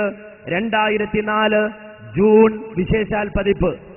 ഇനി അങ്ങനെ 2004 ജൂണിൽ ഒരു വിശേഷാൽ പതിപ്പ് പ്രബോധനം ഇറക്കിയിട്ടില്ല എങ്കിൽ പ്രബോധനം മാസിക കളവ് പറഞ്ഞിരിക്കുന്നു, പ്രബോധനം വാരിക കളവ് പറഞ്ഞിരിക്കുന്നു എന്നേ മനസ്സിലാക്കാനുള്ളൂ. ഞങ്ങൾ വായിച്ച കോപ്പി ഞങ്ങളുടെ കയ്യിലുണ്ട്. ആ കോപ്പി ഞങ്ങൾ നിങ്ങൾക്ക് കൈമാറാനും ഈ സന്ദർഭത്തിൽ തയ്യാറാണ്. ഇനി എന്റെ സുഹൃത്ത് മനസ്സിലാക്കേണ്ട പ്രശ്നം എന്താണ്? ഇവിടെ അൽ മുർഷിദിലെ ഒരു ഉദ്ധരണി, ആ ഉദ്ധരണി എതിർരേഖയായി കൊണ്ടുവന്നിരിക്കുകയാണ്. ആർക്കാണ് നിങ്ങൾ ആ അൽ മുർഷിദിലെ ഉദ്ധരണി എതിർരേഖയായി കൊണ്ടുവന്നത് എന്നറിയുമോ? സാക്ഷാൽ ജമാഅത്ത് പത്രത്തിനു തന്നെ. സാക്ഷാൽ പ്രബോധനത്തിന് എതിരായിക്കൊണ്ടാണ് നിങ്ങൾ ആ തെളിവ് ഇവിടെ സമർപ്പിച്ചിട്ടുള്ളത് എന്ന് കൂടി മനസ്സിലാക്കേണ്ടതുണ്ട്. അൽ മുർഷിദിൽ വന്നതാകട്ടെ അതേ മഹാനായ മുജാഹിദ് റളിയല്ലാഹു അൻഹു, ആ മുജാഹിദ് റളിയല്ലാഹു അൻഹുവിനെ പോലുള്ള ആളുകൾ അവർ പറഞ്ഞ ഒരു അഭിപ്രായം അൽ മുർഷിദിൽ എടുത്തു കൊടുത്തിട്ടുണ്ട്. എന്നാൽ അതുമാത്രമല്ല ആയത്തിന്റെ വ്യാഖ്യാനമായി വിശദീകരണമായി വന്നിട്ടുള്ളത്. അതിന്റെ വിശദീകരണമായി വന്നിട്ടുള്ള കാര്യങ്ങൾ സവിസ്തരം മുജാഹിദ് പ്രസ്ഥാനം വിശദീകരിച്ചിട്ടുള്ളതും ഇവിടെയും വിശദീകരിച്ചതും ഇനിയും വിശദീകരിക്കാവുന്നതുമാണ്. എന്നാൽ ഇവിടെ അൽ മുർഷിദ് ഏറ്റുമുട്ടിയത് പ്രബോധനവുമായിട്ടാണ്. കേട്ടോളൂ, ഞാൻ വായിക്കുന്നത് അൽ മുർഷിദിൽ നിന്നല്ല. നന്മ കൽപ്പിക്കുകയും തിന്മ വിലക്കുകയും ചെയ്യുക എന്ന ഉദ്ദേശാർത്ഥം മുസ്ലിങ്ങൾ വ്യക്തിഗതമായും കൂട്ടായും അമുസ്ലിം ഗവൺമെന്റുകളുടെ സംസ്ഥാപനത്തിലും നടത്തിപ്പിലും പങ്കുവഹിക്കണമെന്നതിന് ഒട്ടേറെ ഉദാഹരണങ്ങൾ ഖുർആനിലും സുന്നത്തിലും കാണാം. ഇത് അൽ മുർഷിദിലെ വാചകമല്ല, നേരെ മറിച്ച് ഇത് പ്രബോധനത്തിലെ വാചകമാണ്. ഒരു അധ്യായത്തിൽ ഖുർആൻ നമുക്ക് യൂസുഫ് നബിയുടെ കഥ പറഞ്ഞു തരുന്നു. ഇത് അൽ മുർഷിദല്ല, ഇത് പ്രബോധനമാണ്. അൽ മുർഷിദ് ഏറ്റുമുട്ടിയെങ്കിൽ അത് പ്രബോധനവുമായിട്ടാണ്. എന്നാൽ ഇവിടെ നിങ്ങൾ കേട്ടോളൂ, ഇവിടെ 2 പ്രാവശ്യം എണീറ്റ് നിന്ന പണ്ഡിതന്മാർ അവരുടെ കയ്യിൽ നിന്ന് പറഞ്ഞതാണ് എന്ന് വരുത്തി തീർക്കാനാണ് എന്റെ ചോദ്യകർത്താവ് ശ്രമിച്ചത്. അല്ല, നേരെ മറിച്ച് പ്രബോധനത്തിലെ വാചകം, പ്രബോധനം 2004 ജൂൺ വിശേഷാൽ പതിപ്പിൽ എഴുതിയ വാചകം, ആ വാചകത്തിലാണുള്ളത്. ഒരധ്യായത്തിൽ ഖുർആൻ നമുക്ക് യൂസുഫ് നബിയുടെ കഥ പറഞ്ഞു തരുന്നു. സഹോദരന്മാർ കിണറ്റിറങ്ങിയ ശേഷം രക്ഷപ്പെട്ട ബാലൻ പ്രഭു കുടുംബത്തിലെത്തുന്നു. അവിടെ നിന്ന് കേസിൽ കുടുങ്ങി ജയിലിലടക്കപ്പെടുന്നു. അങ്ങനെ കിട്ടിയ തക്കത്തിന് ഭരണകൂടത്തിന്റെ പ്രധാനപ്പെട്ട ഒരു വകുപ്പ് കൈയാളാൻ താൻ തയ്യാറാണെന്ന് അറിയിക്കുകയാണ് ആ ചെറുപ്പക്കാരൻ. അപ്പോൾ യൂസുഫ് അലൈഹിസ്സലാത്തു വസ്സലാം അനിസ്ലാമിക ഗവൺമെന്റിൽ പണിയെടുത്തു, അല്ലെങ്കിൽ അനിസ്ലാമിക ഗവൺമെന്റിന്റെ കീഴിൽ ഒരു വകുപ്പ് കൈകാര്യം ചെയ്തു എന്ന് ഞങ്ങൾ പറഞ്ഞതല്ല, അൽ മുർഷിദ് പറഞ്ഞതല്ല, കെ എം മൗലവി പറഞ്ഞതല്ല. നേരെ മറിച്ച് പ്രബോധനമാണ് പറഞ്ഞത്, പ്രബോധനമാണ് എടുത്തുദ്ധരിച്ചത്. ആ അനിസ്ലാമിക ഗവൺമെന്റിന് കീഴിൽ യൂസുഫ് അലൈഹിസ്സലാത്തു വസ്സലാം പണിയെടുത്തു എന്ന് പ്രബോധനം പറഞ്ഞത് എന്തിനു വേണ്ടിയാണ്? അനിസ്ലാമിക ഗവൺമെന്റിന്റെ കീഴിൽ നമുക്ക് പണിയെടുക്കാം, നമുക്ക് അധ്വാനിക്കാം, നമുക്ക് മന്ത്രിയാകാം, നമുക്ക് ഗവൺമെന്റ് ഉദ്യോഗം കൈകാര്യം ചെയ്യാം എന്നതിന് തെളിവായിക്കൊണ്ടാണ് 2004 ജൂൺ മാസത്തിൽ പ്രബോധനം തെളിവ് ഉദ്ധരിക്കുന്നതെങ്കിൽ ചോദിക്കട്ടെ ജമാഅത്തുകാരാം, കേരളക്കരയിൽ കടന്നു വന്നിട്ട് ഈ സമൂഹത്തിന്റെ മുന്നിൽ ജമാഅത്തെ ഇസ്ലാമി പറഞ്ഞതെന്താണ്? ഈ സമൂഹത്തോട് ജമാഅത്തെ ഇസ്ലാമി പഠിപ്പിച്ചതെന്താണ്? ഇവിടെ വോട്ട് ചെയ്യാൻ പാടില്ലെന്ന് ജമാഅത്തെ ഇസ്ലാമി പറഞ്ഞു, സർക്കാർ ഉദ്യോഗം പാടില്ലെന്ന് ജമാഅത്തെ ഇസ്ലാമി പറഞ്ഞു, അനിസ്ലാമിക ഗവൺമെന്റിന്റെ കീഴിൽ അധ്വാനിക്കാൻ പാടില്ലെന്ന് പറഞ്ഞു. അങ്ങനെ അധ്വാനിക്കാം, വോട്ട് രേഖപ്പെടുത്താം, ഇവിടുത്തെ മന്ത്രിസഭയിൽ അംഗമാകാം, പാർലമെന്റിൽ പോകാം, നിയമസഭയിൽ പോകാമെന്ന് വാദിച്ച മുസ്ലിം സമൂഹത്തെ അതേ അവർ തൗഹീദ് പൂർണ്ണമാകാത്ത കുഫ്രിന്റെ ആളുകളായി ചിത്രീകരിച്ച ജമാഅത്തുകാരാ, എപ്പോഴാണ് നിങ്ങൾക്ക് ബോധോദയമുണ്ടായത്? എപ്പോഴാണ് നിങ്ങളുടെ ചിന്ത കുതിച്ചത്? എപ്പോഴാണ് നിങ്ങളുടെ ബുദ്ധിക്ക് വിവേകമുണ്ടായത്? ഇപ്പോൾ കളം മാറ്റി ചവിട്ടുന്നുവോ? മുസ്ലിം പൊതുധാരയുടെ ചിന്താഗതിയിലേക്ക് നിങ്ങൾ കടന്നു വരുന്നുവോ? സ്വാഗതാർഹമാണ്. നിങ്ങളെ കൈനീട്ടി സ്വീകരിക്കാൻ മുസ്ലിം ജനസമൂഹം ഒരുക്കമാണ്. പക്ഷേ അതുവരെ പറഞ്ഞതിന് മാപ്പു പറയണം ഈ സമൂഹത്തോട്. മൗദൂദി ഈ സമൂഹത്തിന്റെ മേൽ ആരോപിച്ച ആ ആരോപണത്തിന് ജമാഅത്തെ ഇസ്ലാമി മറുപടി പറയണം. കാരണം എന്തെന്ന് ചോദിച്ചാൽ, ഇന്ത്യ രാജ്യത്ത് മൗദൂദിയുടെ അപകടകരമായ വാദം, ആ അപകടകരമായ വാദം കൊണ്ടുവന്നത് ജമാഅത്തെ ഇസ്ലാമിയാണ്. മൗദൂദിയുടെ അപകടകരമായ വാദം പ്രചരിപ്പിച്ചത് ജമാഅത്തെ ഇസ്ലാമിയാണ്. സലഫി പണ്ഡിതന്മാരുടെ മറപറ്റിയിട്ട് ആ മൗദൂദിയുടെ സിദ്ധാന്തത്തെ വ്യാഖ്യാനിക്കാം. സലഫി പണ്ഡിതന്മാരുടെ മറപറ്റിയിട്ട് ആ മൗദൂദിയുടെ പിഴച്ചവാദങ്ങളെ ന്യായീകരിക്കാമെന്ന് ആരെങ്കിലും വിചാരിച്ചു പോയെങ്കിൽ ഈശാ അല്ലാഹ് ഈ കാരക്കുന്ന് ശാപ്പുംപടിയിൽ വെച്ചുകൊണ്ട് നടക്കുന്ന ഈ മുഖാമുഖം, ആ മുഖാമുഖത്തിൽ ആ ധാരണയെ ഞങ്ങൾ തകർക്കുമെന്ന കാര്യത്തിൽ യാതൊരുവിധ സംശയവും ഇല്ല. എന്താണ് മൗദൂദി ലോകത്തോട് പറഞ്ഞത്? അതിന് സമാനമായി ലോകത്തോട് പറഞ്ഞ ഒരൊറ്റ പണ്ഡിതനെ കൊണ്ടുവരാൻ നിങ്ങൾക്ക് കഴിയുമോ? മൗദൂദി പറഞ്ഞതുപോലെ പറഞ്ഞ ഒരൊറ്റ പണ്ഡിതൻ ലോകത്ത് ജീവിച്ചുവോ? മൗദൂദി പറഞ്ഞതുപോലെ പറഞ്ഞ ഒരൊറ്റ പ്രവാചകൻ ലോകത്ത് കഴിഞ്ഞുപോയോ? മൗദൂദി പറഞ്ഞതുപോലെ പറഞ്ഞ ഒരു സഹാബി ലോകത്ത് കഴിഞ്ഞുപോയോ? മൗദൂദി പറഞ്ഞതുപോലെ പറഞ്ഞ ഒരു താബിഈ ലോകത്ത് കഴിഞ്ഞുപോയോ? മൗദൂദി പറഞ്ഞതുപോലെ പറഞ്ഞ പണ്ഡിതന്മാർ ലോകത്ത് കഴിഞ്ഞുപോയോ? കഴിഞ്ഞുപോയിട്ടില്ല. എന്താണ് മൗദൂദി ലോകത്തോട് പറഞ്ഞത്? എന്താണ് മൗദൂദി പഠിപ്പിച്ചത്? സ്വന്തം ഭരണമില്ലാത്ത ദീനിന്റെ സ്ഥിതി ഭൂമിയിൽ സ്ഥാപിക്കപ്പെടാത്ത സങ്കല്പ വീട് പോലെയാണ്. എന്റെ ചോദ്യകർത്താവിനെയും ചോദിക്കേണ്ടതുണ്ട്, ചോദ്യം ആലോചിക്കേണ്ടതുണ്ട്. അദ്ദേഹത്തോടൊപ്പമുള്ളവർ അദ്ദേഹത്തെ ഹെൽപ്പ് ചെയ്തു കൊടുക്കേണ്ടതുണ്ട്. ഈശാ അല്ലാഹ് ഇവിടെ ഈ വിവരം അല്ലെങ്കിൽ ഈ വിഷയം മൗദൂദിസത്തിന്റെ അപകടകരമായ വാദം ഒന്നിനു പുറകെ ഒന്നായി അനാവരണം ചെയ്യുകയും അതിനെ സംബന്ധിച്ച സജീവമായ ഒരു ചർച്ച, ആ ചർച്ചയ്ക്ക് തുടക്കം കുറിക്കുകയുമാണ് ചെയ്തിട്ടുള്ളത്. നിങ്ങൾ ഇവിടെ എഴുതി പ്രചരിപ്പിച്ച നോട്ടീസ് ഉണ്ട്. ജമാഅത്തെ ഇസ്ലാമിയുടെ ആ അറിയപ്പെടുന്ന ആളുകൾ, പ്രവർത്തകന്മാർ ഇവിടെ എഴുതി പ്രചരിപ്പിച്ച നോട്ടീസ്, ആ നോട്ടീസിലെ കള്ളവാദങ്ങൾ തെളിയിക്കുവാനുള്ള സ്വാതന്ത്ര്യം, ആ സ്വാതന്ത്ര്യം നിങ്ങൾക്ക് നൽകിക്കൊണ്ട് തന്നെ, അത് നിങ്ങൾ കൊണ്ടുവന്ന് ഇവിടെ തെളിയിക്കുകയാണെങ്കിൽ അതിനുള്ള അവസരം നൽകിക്കൊണ്ട് തന്നെ തുറന്ന വേദി ഇവിടെ നൽകുമ്പോൾ, മാന്യ സഹോദരങ്ങളെ, ജമാഅത്തെ ഇസ്ലാമി ഇത്രയും നാളും കെട്ടിപ്പടുത്ത ആ കപടമുഖം എന്താണ് എന്നിവിടെ ബോധ്യപ്പെടുമെന്ന കാര്യത്തിൽ യാതൊരുവിധ തർക്കവുമില്ല. എന്താണ് നിങ്ങൾ കരുതിയത്?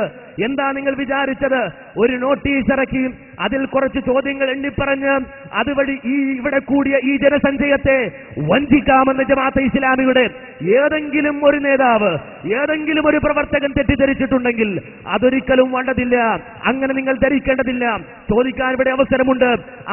ആ നോട്ടീസിൽ ഉദ്ധരിച്ചിട്ടുള്ള ഒന്നാമത്തെ കളവ് മുതൽ ഇവിടെ ഞങ്ങൾ പിടിക്കാൻ തയ്യാറാണ്.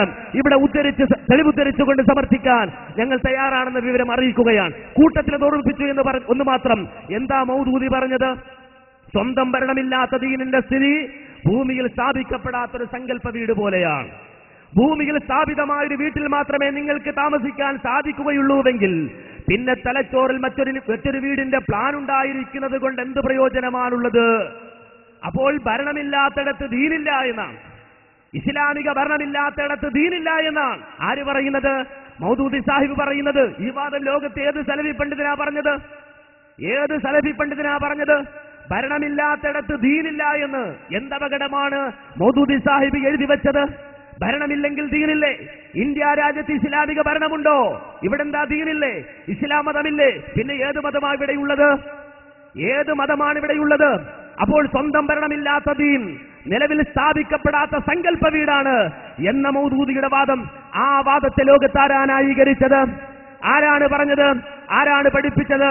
മാത്രമല്ല, മൗദൂദിയുടെ ചിന്താഗതികൾ ഏറ്റെടുത്തവർ വാദിച്ചത് അല്ലെങ്കിൽ അവർ ചോദ്യം ചെയ്തത് എന്താ? അള്ളാഹുവിന്റെ ആധിപത്യമാണ്. അള്ളാഹുവിന്റെ ആധിപത്യമാണ് ചോദ്യം ചെയ്തത്. റബ്ബ് സുബ്ഹാനഹു വ തആല ആ അള്ളാഹുവിന്റെ ആധിപത്യമാണ് മൗദൂദിയുടെ ചിന്താഗതികൾ പേറിയവർ അവർ ചോദ്യം ചെയ്തത് എന്ന് നിങ്ങൾ മനസ്സിലാക്കേണ്ടതുണ്ട്. വാചകം തന്നെ ഞാൻ വായിച്ചു തരാം. ഭൂമിയിലെ ഭരണാധികാരം, എന്റെ സഹോദരൻ ശ്രദ്ധിച്ചു കേൾക്കണം, എന്നിട്ട് അദ്ദേഹം ഉപചോദ്യം ചോദിക്കണം. എന്താണ് മൗദൂദിയുടെ ചിന്താഗതി ഏറ്റെടുത്തവർ പറഞ്ഞത്? ഭൂമിയിലെ ഭരണാധികാരം ഏതെങ്കിലും വ്യക്തികളുടെ കരങ്ങളിലായിരിക്കുന്നിടത്തോളം കാലം അള്ളാഹുവിന്റെ ആധിപത്യം ഇവിടെ നിലനിൽക്കുകയില്ല. എന്തായി പറഞ്ഞത്? മഅദല്ലാഹ്, ആകാശഭൂമികളെ സൃഷ്ടിച്ച് പരിപാലിക്കുന്ന അജയ്യനായ അള്ളാഹു, അവന് ആധിപത്യം നഷ്ടപ്പെടുമത്രേ. എവിടെ ആധിപത്യം നഷ്ടപ്പെടും? വാനലോകത്തല്ല, നക്ഷത്ര സമൂഹങ്ങൾക്കിടയിലല്ല, സൂര്യന്റെ മേലല്ല, ചന്ദ്രന്റെ മേലല്ല. ഭൂമിയിൽ അള്ളാഹുവിന് ആധിപത്യം നഷ്ടപ്പെടുമെന്ന് എഴുതി വെച്ച മൗദൂദിയുടെ ചിന്താഗതിയെ ന്യായീകരിച്ച സലഫി പണ്ഡിതന്റെ പേരേതാ? അങ്ങനെ ന്യായീകരിച്ച ഒരാൾ, ആ ന്യായീകരിച്ച ഒരാൾ രംഗത്ത് വന്നിട്ടുണ്ട് എങ്കിൽ അദ്ദേഹം എങ്ങനെ സലഫി പണ്ഡിതനാകും? അള്ളാഹുവിന് ആധിപത്യം നഷ്ടപ്പെടുമത്രേ. എന്ന് പറഞ്ഞാൽ ഇന്ത്യ രാജ്യത്ത് കോൺഗ്രസ് ഭരിക്കുന്നു, മൻമോഹൻ സിംഗ് ഭരിക്കുന്നു. ആ മൻമോഹൻ സിംഗ് ഭരിക്കുന്ന കാലത്തോളം ഇന്ത്യയിൽ അന്നൊക്കെ ആധിപത്യമില്ല.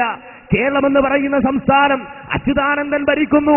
പക്ഷേ കേരളത്തിൽ അച്യുതാനന്ദൻ ഭരിക്കുന്നത് കൊണ്ട് അള്ളാഹുവിന് ആധിപത്യം നഷ്ടപ്പെട്ടു എന്ന അപകടകരമായ വാദം ഇത് ലോകത്തെ സലഫി പണ്ഡിതന്മാർ പറഞ്ഞ വാദമാണോ? മൗദൂദികളല്ലാതെ ലോകത്താരാണ് ഈ വാദം ഉന്നയിച്ചിട്ടുള്ളത്? മാത്രമല്ല, ഇതുകൊണ്ട് തന്നെ അള്ളാഹുവിന് നഷ്ടപ്പെട്ട ആധിപത്യം നാം തിരിച്ചു കൊടുക്കണമെന്നാണ് മൗദൂദികൾ പറയുന്നത്. കാരണം ഇവിടെ അച്യുതാനന്ദൻ കൈയാളുകയാണ് അള്ളാഹുവിന്റെ അധികാരം. അള്ളാഹുവിന്റെ അധികാരം പിടിച്ചെടുത്തിട്ട് മൻമോഹൻ സിംഗ് ഇവിടെ ഭരിക്കുകയാണ്. അതുകൊണ്ട് മൻമോഹൻ സിംഗിനെ അധികാര കസേരയിൽ നിന്ന് അടിച്ചിറക്കിയിട്ട് അവിടെ ഇന്ത്യ രാജ്യത്ത് അള്ളാഹ്ക്ക് അധികാരം തിരിച്ചു കൊടുക്കണം, അള്ളാഹ്ക്ക് ആധിപത്യം തിരിച്ചു കൊടുക്കണമെന്നാണ് മൗദൂദികൾ പറഞ്ഞത്, ജമാഅത്തെ ഇസ്ലാമിക്കാര് പറഞ്ഞത്. മാത്രമല്ല, അതുകൊണ്ട് എന്താണ് ഇസ്ലാമിനെ സംബന്ധിച്ച് മൗദൂദികൾക്ക് പരിചയപ്പെടുത്തേണ്ടി വന്നത്? ഇസ്ലാമിന്റെ ജന്മത്തോടെ തന്നെ സംഘട്ടനവും അനിവാര്യമായി തീരുന്നു. ഇതാണോ സലഫി പണ്ഡിതന്മാർ ലോകത്തെ പഠിപ്പിച്ചത്? ഇങ്ങനെ എഴുതിയില്ല, ഇങ്ങനെ ഞങ്ങൾ പഠിപ്പിച്ചിട്ടില്ല. ഇത് മുജാഹിദ് മൗലവിമാര് അതേ വിശേഷാൽ പതിപ്പ് എന്ന പേരിൽ പ്രബോധനം ഇറക്കാത്ത പതിപ്പ് കൊണ്ടുവന്നതുപോലെ ഇതാ മുജാഹിദുകൾ കൊണ്ടുവന്നതാണ് എന്ന് പറയാൻ കഴിയുമെങ്കിൽ പറയൂ. ഇസ്ലാമിന്റെ ജന്മത്തോടെ സംഘട്ടനവും അനിവാര്യമായി മാറുന്നു എന്നാണ് എഴുതി വെച്ചത്. ഒരു നാട്ടിൽ ഇസ്ലാം വന്നാൽ പിന്നെ അവിടെ സംഘട്ടനം അനിവാര്യമാകുമെന്നാണ്, സംഘട്ടനം വാജിബാകുമെന്നാണ്, അടി നിർബന്ധമാകുമെന്നാണ്, കലഹം നിർബന്ധമാകുമെന്നാണ്, കലാപം നിർബന്ധമാകുമെന്നാണ്. മാത്രമല്ല, ഇതിന് ന്യായമെന്താ? ഇക്കാര്യത്തിൽ തീരെ വിട്ടുവീഴ്ച പോലുമില്ല, ഒരു ഇളവുമില്ല, ഒരു ഇളവുമുണ്ടാവില്ല. അടി ഉണ്ടാക്കിയേ പറ്റൂ, കലഹമുണ്ടാക്കിയേ പറ്റൂ, കലാപമുണ്ടാക്കിയേ പറ്റൂ, സംഘട്ടനമുണ്ടാക്കിയേ പറ്റൂ. അതിലൊരൽപ്പം വിട്ടുവീഴ്ച പോലുമില്ല. എന്തേ കാരണം? പരസ്പരം സഹകരിച്ച് ദീർഘകാലം ഒരുമിച്ച് നിൽക്കാൻ സാധിക്കാത്ത രണ്ട് അസ്തിത്വങ്ങൾക്കിടയിൽ ഇങ്ങനെ സംഭവിക്കുക സ്വാഭാവികം മാത്രമാണ്. ഇതാണോ ലോകത്ത് സലഫി പണ്ഡിതന്മാര് പറഞ്ഞത്? അള്ളാഹുവിന് ഭൂമിയിൽ ആധിപത്യം നഷ്ടപ്പെടും, ഇറാനിൽ അള്ളാഹുവിന് ആധിപത്യം നഷ്ടപ്പെടും, അമേരിക്കയിൽ ഭരിക്കുന്നത് ഒബാമയാണ്, അവിടെ അള്ളാഹ്ക്ക് ആധിപത്യമില്ല, ഇന്ത്യ ഭരിക്കുന്നത് മൻമോഹൻ സിംഗ് ആണ്, അതുകൊണ്ട് അവിടെ അള്ളാഹ്ക്ക് ആധിപത്യമില്ല. അതുകൊണ്ട് അള്ളാഹുവിന് നഷ്ടപ്പെട്ട ആധിപത്യം അള്ളാഹുവിന് തിരിച്ചു വാങ്ങിക്കൊടുക്കലാണ് നമ്മുടെ ബാധ്യത. അതുകൊണ്ട് തന്നെ ഇസ്ലാം എന്ന് പറഞ്ഞാൽ, ഇസ്ലാമിക സമൂഹം എന്ന് പറഞ്ഞാൽ അവർ സംഘട്ടനത്തിന്റെ വാഗ്ദാക്കളാണ്, അവർ കലാപത്തിന്റെ ആളുകളാണ്, അവർ എപ്പോഴും സംഘട്ടനം നടത്തിക്കൊണ്ടിരിക്കും. അതവരുടെ വാജിബാണ് എന്ന് പഠിപ്പിച്ച മൗദൂദിയൻ ചിന്താഗതി, ആ ചിന്താഗതിയെ മറച്ചുവെക്കാൻ, ആ ചിന്താഗതി ഒളിച്ചുവെക്കാൻ ഒരിക്കലും സലഫി പണ്ഡിതന്മാരെ കൂട്ടുപിടിച്ചാൽ സാധിക്കുകയില്ല എന്ന് നിങ്ങൾ മനസ്സിലാക്കേണ്ടതുണ്ട്. അപ്പോൾ അനിസ്ലാമിക ഗവൺമെന്റിന്റെ കീഴിൽ ഉദ്യോഗം പറ്റുമോ? മന്ത്രിയാകാൻ പറ്റുമോ? അധികാരം കൈയാളാൻ പറ്റുമോ? പറ്റും. യൂസുഫ് അലൈഹിസ്സലാത്തു വസ്സലാം അങ്ങനെ അധികാരം കൈയാളിയ ആളാണ് എന്ന് പറഞ്ഞത് പ്രബോധനമാണ്, വൈദ്യുതിച്ച വിവേകമാണ്. ആ വിവേകത്തിന്റെ അടിസ്ഥാനത്തിൽ പ്രബോധനം പറഞ്ഞതാണ് ഇവിടെ എടുത്തുദ്ധരിച്ചത്. ആ എടുത്തുദ്ധരിച്ച വാചകം കൃത്യമായി ഇവിടെ കേൾപ്പിച്ചു. എന്നാൽ ജമാഅത്തെ ഇസ്ലാമിയെ സംബന്ധിച്ചിടത്തോളം ആ ജമാഅത്തെ ഇസ്ലാമി ഈ നിലപാടിലേക്ക് മാറിയിട്ടുണ്ട് എങ്കിൽ, ജമാഅത്തെ ഇസ്ലാമി ഈ നിലപാടിലേക്ക് ചുവട് മാറ്റിയിട്ടുണ്ട് എങ്കിൽ, അതേ മൗദൂദി പഠിപ്പിച്ച ആദർശം, ആ ആദർശത്തെ പുറകിലത്തെ കീശയിൽ ഒളിപ്പിച്ചു വെച്ചിട്ട് അതേ മുൻപിലത്തെ കീശയിൽ ജനാധിപത്യത്തിന്റെ മതേതരത്വത്തിന്റെ പുതിയ നോട്ടുകെട്ടുകൾ വെച്ച് അതേ ഇതിനിടയിലൂടെ തങ്ങളുടെ ഈ വിദണ്ഡവാദം പുറകിലത്തെ പോക്കറ്റിൽ സൂക്ഷിച്ചു വച്ചിട്ടുള്ള ഈ അപകടകരമായ വാദം ചെലവഴിക്കാനുള്ള കുതന്ത്രമാണ് ജമാഅത്തെ ഇസ്ലാമി ഇന്ത്യ രാജ്യത്തടക്കം നടത്തിക്കൊണ്ടിരിക്കുന്നത് എന്ന് വിവേകമുള്ള, ഇന്ത്യ കണ്ട, അതുപോലെ തന്നെ ലോകപ്രസിദ്ധരായ, അപ്രകാരം ഇന്ത്യയിലെ തന്നെ ഭരണസിരാ കേന്ദ്രങ്ങളിൽ വിരാജിച്ചുകൊണ്ടിരിക്കുന്ന ബുദ്ധിജീവികളടക്കമുള്ള ആളുകൾ തിരിച്ചറിഞ്ഞിട്ടുണ്ട്. അതുകൊണ്ട് ആ വികൃതമായ മുഖം വീണ്ടും വീണ്ടും ഇവിടെ അനാവരണം ചെയ്യപ്പെടുന്നു എന്ന് മാത്രം. അതുകൊണ്ട് എന്റെ ചോദ്യകർത്താവ് അദ്ദേഹം വളരെ വ്യക്തമായി തന്നെ കാര്യങ്ങൾ മനസ്സിലാക്കണം, കാര്യങ്ങൾ ഉൾക്കൊള്ളണം. ജമാഅത്തെ ഇസ്ലാമി പറഞ്ഞത് അപകടകരമായ വാദമാണ്. ജമാഅത്തെ ഇസ്ലാമി ഉന്നയിച്ചത് ഇസ്ലാമിക വിരുദ്ധമായ വാദമാണ്. ജമാഅത്തെ ഇസ്ലാമി പറഞ്ഞത് പ്രവാചകന്മാർ പഠിപ്പിക്കാത്ത തത്വമാണ്. ജമാഅത്തെ ഇസ്ലാമി പറഞ്ഞത് വഴിപിഴച്ച ആദർശമാണ്. അതിന് വളരെ വ്യക്തമായ തെളിവുകൾ സമർപ്പിക്കാൻ ഞങ്ങൾ ഒരുക്കവുമാണ്. ഫിറഔനിന്റെ കീഴിൽ ആസ്യ ബീവി ഒരു മുസ്ലിമായി ജീവിച്ചു എന്നത് ഖുർആൻ മനുഷ്യരുടെ മുമ്പിൽ പഠിപ്പിക്കുന്ന ഏറ്റവും വലിയൊരു സത്യമാണ്. സഹോദരൻ പറഞ്ഞതനുസരിച്ച് മുസ്ലിമായി ജീവിച്ചിട്ടില്ലേ എന്ന് പോലും തോന്നിക്കുന്ന രൂപത്തിലാണ് അദ്ദേഹം കസർത്ത് നടത്തുന്നത്. ഇനി അദ്ദേഹത്തിന് അവസരം നൽകുന്നു. അദ്ദേഹത്തിന് താല്പര്യമുണ്ടെങ്കിൽ അടുത്തിരിക്കുന്ന അദ്ദേഹത്തിന്റെ സഹോദരന് നൽകാവുന്നതാണ്. പിന്നീട് അത് കഴിഞ്ഞിട്ട് വീണ്ടും ചോദിക്കാം. ചോദിച്ചോളൂ. ഞാൻ ചോദ്യം ചോദിക്കാനല്ല ഇപ്പൊ എണീറ്റുന്നത്. വിശേഷാൽ പതിപ്പും വാർഷിക പതിപ്പും രണ്ടാണ്. അത് മലയാളത്തിൽ ഏകദേശം ഒരു ഐഡിയ. ഏതായാലും 2004 വിശേഷാൽ പതിപ്പ് ഉണ്ട്. പതിപ്പാണുള്ളത്, വാർഷിക പതിപ്പല്ല. അതാണ് 2004 ജൂൺ ലക്കത്തിലെ പ്രബോധനം വിശേഷാൽ പതിപ്പില്ലെന്ന് ഞാൻ വായിച്ചു കേൾപ്പിക്കുന്നത്. ശരി, ഓക്കെ. ഞാൻ അടുത്ത ചോദ്യം ചോദിക്കാൻ വേണ്ടി അടുത്ത ചോദ്യകർത്താവിന് അവസരം കൊടുക്കും.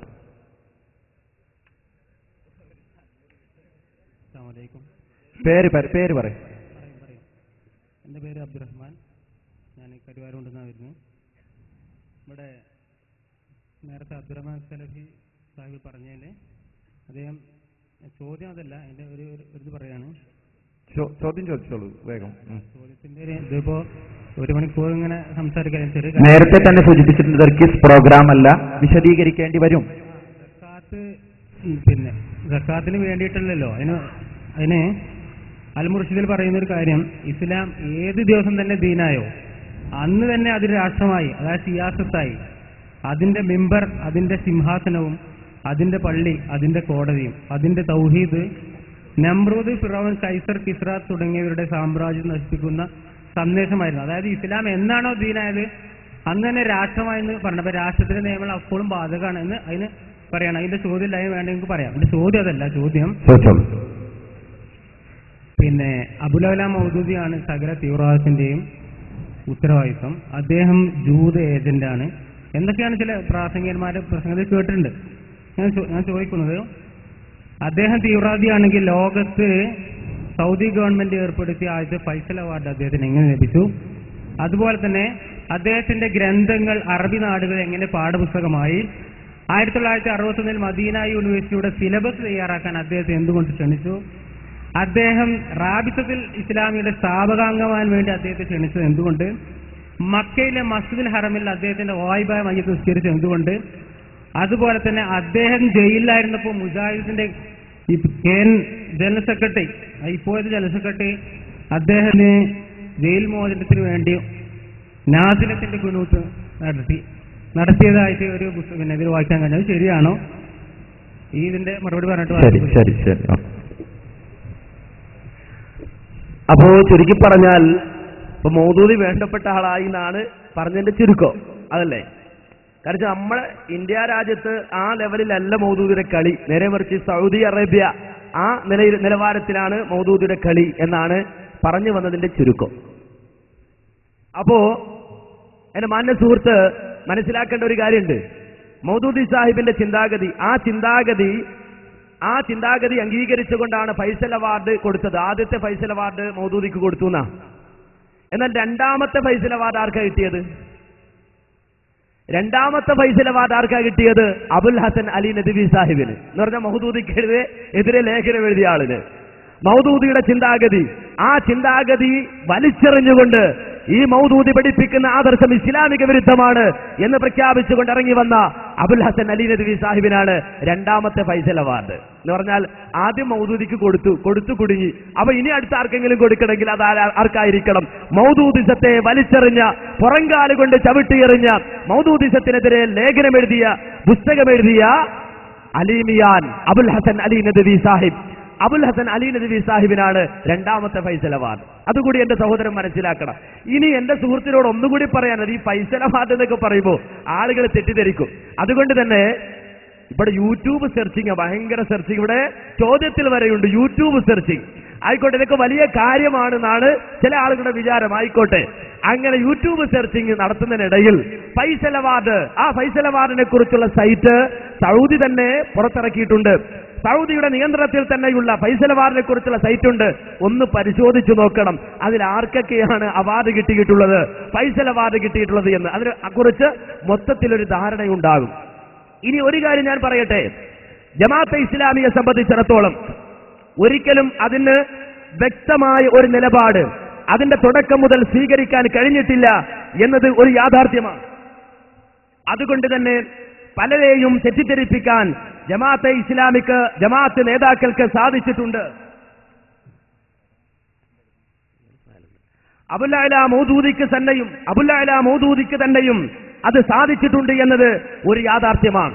നമുക്കറിയാം, ഇന്ത്യയിലെ പ്രത്യേകമായ ഒരു രാഷ്ട്രീയ സാഹചര്യത്തിൽ അബുൽ അഅ്ല മൗദൂദി കടന്നു വന്നുകൊണ്ട് അദ്ദേഹം ആദ്യമായി ഇസ്ലാമിക സമൂഹത്തിനിടയിൽ ഒരു ബുദ്ധിജീവിയായി അഭിനയിക്കുകയായിരുന്നു. ഇസ്ലാമിന്റെ സമഗ്രതയാണ് ഞങ്ങൾ വിഭാവനം ചെയ്യുന്നത്, ഇസ്ലാമിന്റെ അതേ ഏറ്റവും അമൂല്യമായ രാഷ്ട്രീയ സംവിധാനം അതിനെയാണ് ഞങ്ങൾ വിലയിരുത്തുന്നത് എന്ന് പറഞ്ഞുകൊണ്ട് ജമാഅത്ത് ഇസ്ലാമിയുടെ നേതാവായി അറിയപ്പെടുന്ന അബുൽ അഅ്ല മൗദൂദി സാഹിബ് രംഗത്ത് വരികയും അദ്ദേഹം പലരെയും തെറ്റിദ്ധരിപ്പിക്കുകയും ചെയ്തു. മാത്രമല്ല, അദ്ദേഹത്തിന്റെ രാഷ്ട്രീയ നിലപാടുകൾ ഓരോ സമയത്തും മാറി മാറി വന്നുകൊണ്ടിരുന്നു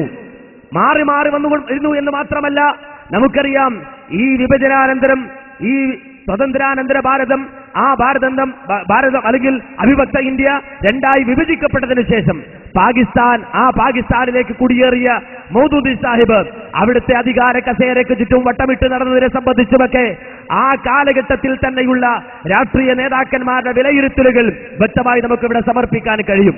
എന്ന് പറഞ്ഞാൽ, ഈ അധികാരം കൈക്കലാക്കുക, ഭരണപരമായ നേട്ടങ്ങൾ ഉണ്ടാക്കുക എന്ന നിലയിൽ മൗദൂദി സാഹിബ് പ്രവർത്തിച്ചിട്ടുണ്ട്. ആദ്യ കാലഘട്ടത്തിൽ താൻ ഇസ്ലാമിക സമൂഹത്തിന്റെ ഒരു മുന്നേറ്റത്തിന് വേണ്ടി പരിശ്രമിക്കുന്നു എന്ന നിലയിൽ അദ്ദേഹം പ്രവർത്തനം ആരംഭിച്ചിട്ടുണ്ട്.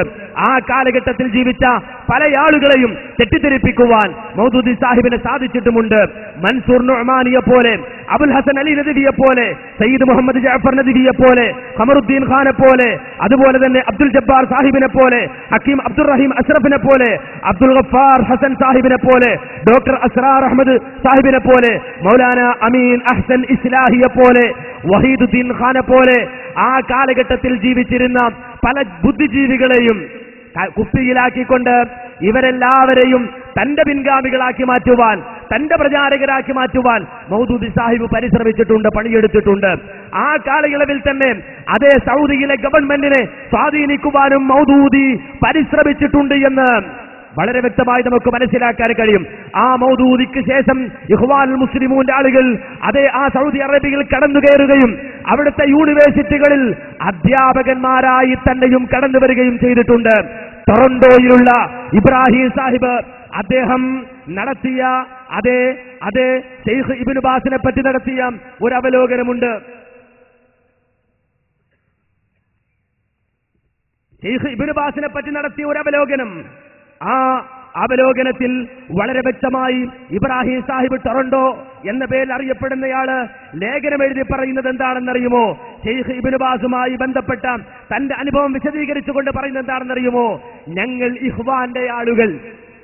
ഇഖ്വാന്റെ ആളുകൾ മദീന യൂണിവേഴ്സിറ്റിയിൽ പ്രവർത്തിച്ചു പോന്നിട്ടുണ്ട്. ഞങ്ങളുമായി ഇബ്നു ബാസ് നല്ല ചങ്ങാത്തം പുലർത്തിയിട്ടുമുണ്ട്. പക്ഷേ ഞങ്ങൾ ഇഖ്വാന്റെ ആളുകൾ മദീന യൂണിവേഴ്സിറ്റിയിൽ പ്രവർത്തിച്ചത് ആ പേരിലായിരുന്നില്ല എന്ന്. ഇത് പ്രബോധനത്തിലാണ് എഴുതിയത്.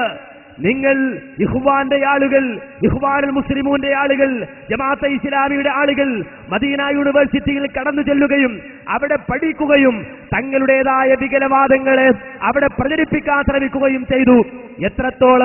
എത്രത്തോളം ഈ അടുത്ത കാലഘട്ടത്തിൽ, ഈ കഴിഞ്ഞതിന്റെ മുമ്പത്തെ റമദാൻ, ആ റമദാനിന് മുമ്പാണ് നായിഫ് രാജകുമാരന്റെ മകനെ കൊല്ലാനുള്ള ശ്രമം അവിടുത്തെ തീവ്രവാദികൾ നടത്തിയത്. എന്തിന്റെ പേരിലായിരുന്നു? അതിനു മുമ്പ് അദ്ദേഹം നടത്തിയ ഒരു പ്രസ്താവന. എന്തായിരുന്നു ആ പ്രസ്താവന? അല്ല ഇഖ്വാനുൽ മുസ്ലിമൂന്റെ ആളുകളെ, ഈ രാജ്യം നിങ്ങളോടൊരു ദ്രോഹവും ചെയ്തിട്ടില്ല, ഒരിക്കലും നിങ്ങളെ ആക്രമിച്ചിട്ടില്ല, നിങ്ങൾക്ക് അഭയം നൽകിയ നാടാണിത്. പക്ഷേ ഇവിടെ നിങ്ങൾ ഇന്ന് സ്ഫോടനങ്ങൾ നടത്തുകയാണ്, ഇവിടെ നിങ്ങൾ കലാപങ്ങൾ അഴിച്ചുവിടുകയാണ്, ഇവിടുത്തെ ഗവൺമെന്റിനെതിരെ നിങ്ങൾ നീക്കങ്ങൾ നടത്തുകയാണ്. നിങ്ങളോടൊരു തെറ്റും ഞങ്ങൾ ചെയ്തിട്ടില്ല, നിങ്ങളെ സഹായിച്ചിട്ടല്ലാതെ എന്ന നായിഫ് രാജകുമാരന്റെ പ്രസ്താവന. ആ പ്രസ്താവനക്ക് ശേഷം അദ്ദേഹത്തിന്റെ മകനെ കൊല്ലാൻ ചാവേറായി കടന്നു വന്ന ഒരു മുസ്ലിം നാമധാരി അടക്കമുള്ള ആളുകൾ നടത്തിയ പ്രതിഭാസങ്ങളെ സംബന്ധിച്ച് എന്റെ സുഹൃത്ത് മനസ്സിലാക്കേണ്ടതുണ്ട്, ചിന്തിക്കേണ്ടതുണ്ട്, ആലോചിക്കേണ്ടതുണ്ട്. ഞാൻ പറഞ്ഞു വന്നത് എന്താണെന്ന് ചോദിച്ചാൽ, ഒരു കാലഘട്ടത്തിൽ മൗദൂദി സാഹിബ് കടന്നു വന്നു, അദ്ദേഹത്തിന്റെ ചിന്താഗതികൾ പ്രചരിപ്പിച്ചു, സയ്യിദ് ഖുത്ബ് അറബ് ലോകത്ത് അത് ഏറ്റെടുത്തു, പല യൂണിവേഴ്സിറ്റികളിലും ആ ചിന്താഗതിയുള്ള ആളുകൾ കടന്നു വന്നു. എന്നാൽ മൗദൂദി സാഹിബിനെ തിരിച്ചറിഞ്ഞു ആളുകള്, ജമാഅത്തെ ഇസ്ലാമിയെ തിരിച്ചറിഞ്ഞു ആളുകള്.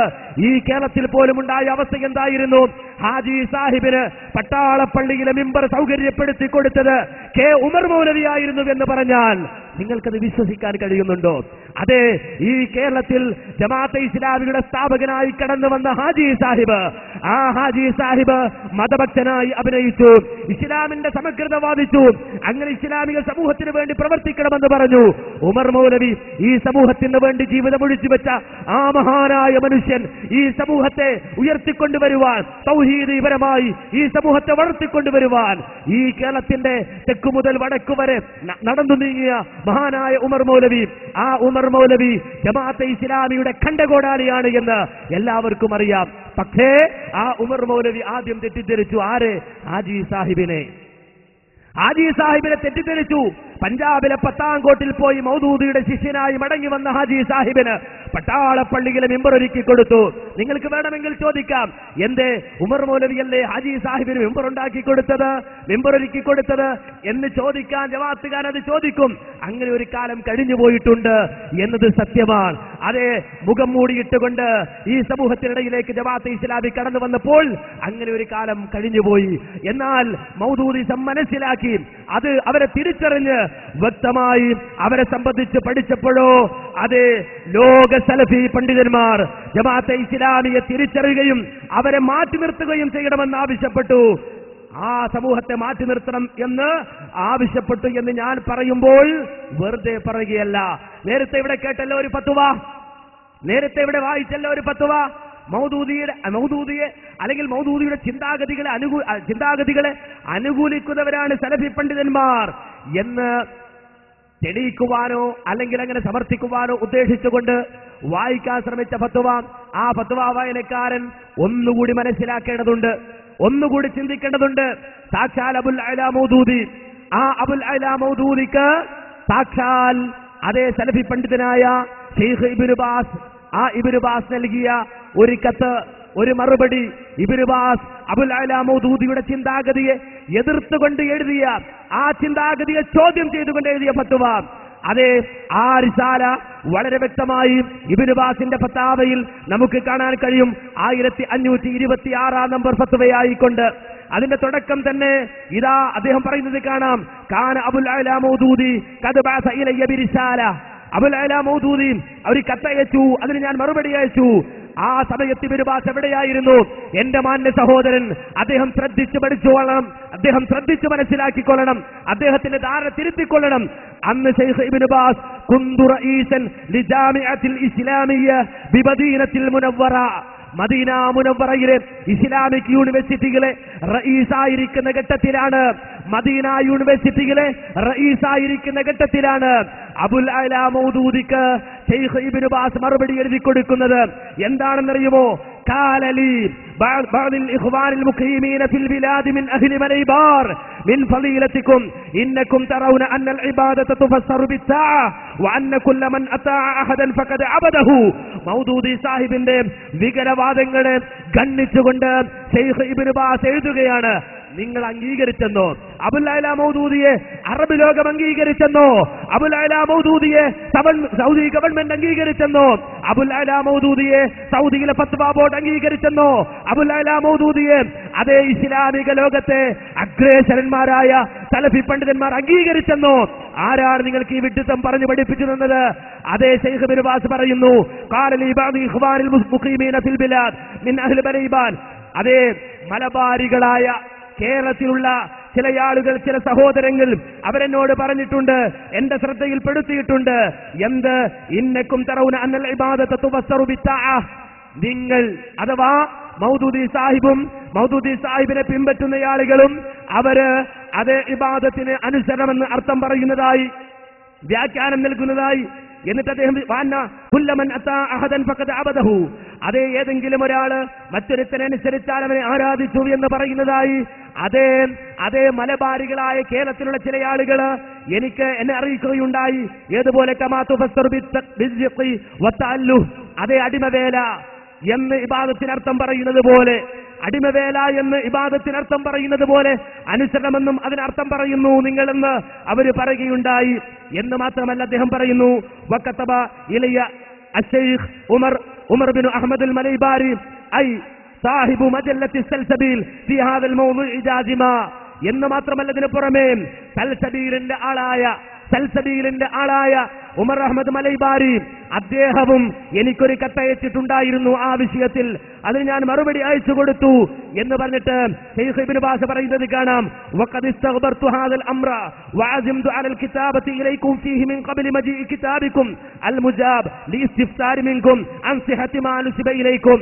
ഞാൻ അങ്ങോട്ടൊരു കത്ത് നിങ്ങൾക്ക് അയക്കണമെന്നാണ് വിചാരിച്ചത്. നിങ്ങളുടെ നിലപാടെന്തെന്നറിയാൻ, നിങ്ങൾ ഈ വിഷയത്തിൽ പറഞ്ഞത്, നിങ്ങളുടെ മേൽ ഈ മലബാരികൾ പറഞ്ഞത്, നിങ്ങളുടെ മേൽ ഉമർ മൗലവി പറഞ്ഞത് ശരിയാണോ എന്നറിയുവാൻ നിങ്ങൾക്കൊരു കത്ത് ഞാൻ അങ്ങോട്ട് അയക്കണമെന്ന് വിചാരിച്ചു. അതിനു മുമ്പ് നിങ്ങൾ എനിക്ക് കത്തയച്ചു എന്നത് വളരെ സന്തോഷകരമായ കാര്യമാണ്. നിങ്ങളുടെ ആ നിലപാട് വളരെ വ്യക്തമായി അറിയുവാൻ അതുവഴി സാധിച്ചിട്ടുണ്ട് എന്ന് പറഞ്ഞുകൊണ്ട് അതേ അബുൽ അഅ്ല മൗദൂദി ഇബാദത്തിന്റെ വിഷയത്തിൽ നടത്തിയ തട്ടിപ്പ് വളരെ വ്യക്തമായി ശൈഖ് ഇബ്നു ബാസ് തുടർന്നുകൊണ്ട് വിശദീകരിക്കുകയാണ്. അത് മുഴുവൻ ഞാനിവിടെ വായിക്കുന്നില്ല. നേരെ മറിച്ച് അറബി ലോകം മൗദൂദി അംഗീകരിച്ചു എന്ന ഈ പൊട്ടപ്പോയത്തം കേരള സമൂഹത്തിന്റെ മുന്നിൽ പറഞ്ഞു നടക്കുന്ന ചില ബുദ്ധിജീവികൾ നമുക്കിടയിലുണ്ട്. അതിനുവേണ്ടി കോഴിക്കോട് അവരൊരു ഒരു സെമിനാർ തന്നെ നടത്തുകയുണ്ടായി. അതിന് കോഴിക്കോട് തന്നെ ഞങ്ങൾ മറുപടി പറഞ്ഞിട്ടുമുണ്ട്. അതെ, ആ കോഴിക്കോട് വെച്ചുകൊണ്ട് തന്നെ അത്തരത്തിലുള്ള ഫത്വകൾക്ക് മറുപടി പറയാൻ ഞങ്ങൾക്ക് കഴിഞ്ഞിട്ടുണ്ട്. ഏതായിരുന്നാലും ഒരു കാര്യം വ്യക്തമാണ്, മൗദൂദിയുടെ ചിന്താഗതി, ആ തെറ്റായ ചിന്താഗതി, വഴിപിഴച്ച ചിന്താഗതി, അതിനായികരിക്കാൻ ഫൈസൽ അവാർഡ് കൊണ്ട് സാധ്യമല്ല. അതുപോലെ സൗദിയിലെ റോഡിന്റെ പേര് കൊണ്ട് സാധ്യമല്ല. ഏതെങ്കിലും ഒരു പുസ്തകം, ആ പുസ്തകം കൊണ്ടും സാധ്യമല്ല. മൗദൂദിയുടെ ചിന്താഗതി പിഴച്ചതാണ്, വഴികേടാണ്. ജമാഅത്തെ ഇസ്ലാമി പറഞ്ഞ ആദർശം ഇസ്ലാമിക വിരുദ്ധ ആദർശമാണ്. അത് സലഫി പണ്ഡിതന്മാർ തന്നെ ലോകത്ത് വിളിച്ചു പറഞ്ഞു. അതെ, ആ സലഫി പണ്ഡിതന്മാരെന്ന് പറഞ്ഞാൽ ലോകം തിരിയാത്തവരാണ്, രാഷ്ട്ര സംവിധാനം അറിയാത്തവരാണെങ്കിൽ അതേ നായിഫ് രാജകുമാരൻ ലോകത്തോട് വിളിച്ചു പറഞ്ഞു, ഇഖ്വാനിസം അത് പിഴവിലാണ്, അത് വൈകൃതമാണ്, അത് തീവ്രവാദമാണ്, ഒരിക്കലും അത് അംഗീകരിക്കാൻ പാടില്ല. സൗദി ഗവൺമെന്റും അതുപോലെ തന്നെ സലഫി ലോകത്തെ പണ്ഡിതന്മാരും ഒരുപോലെ മൗദൂദിയുടെ ചിന്താഗതികളെ വലിച്ചെറിഞ്ഞിട്ടുണ്ട് എന്നതിന് അവിടെ നിന്ന് പുറത്തിറങ്ങുന്ന രേഖകൾ തന്നെ സാക്ഷിയാണ്. അതിൽ നിന്ന് ചിലതാണ് ഇവിടെ ഉദ്ധരിച്ചിട്ടുള്ളത്.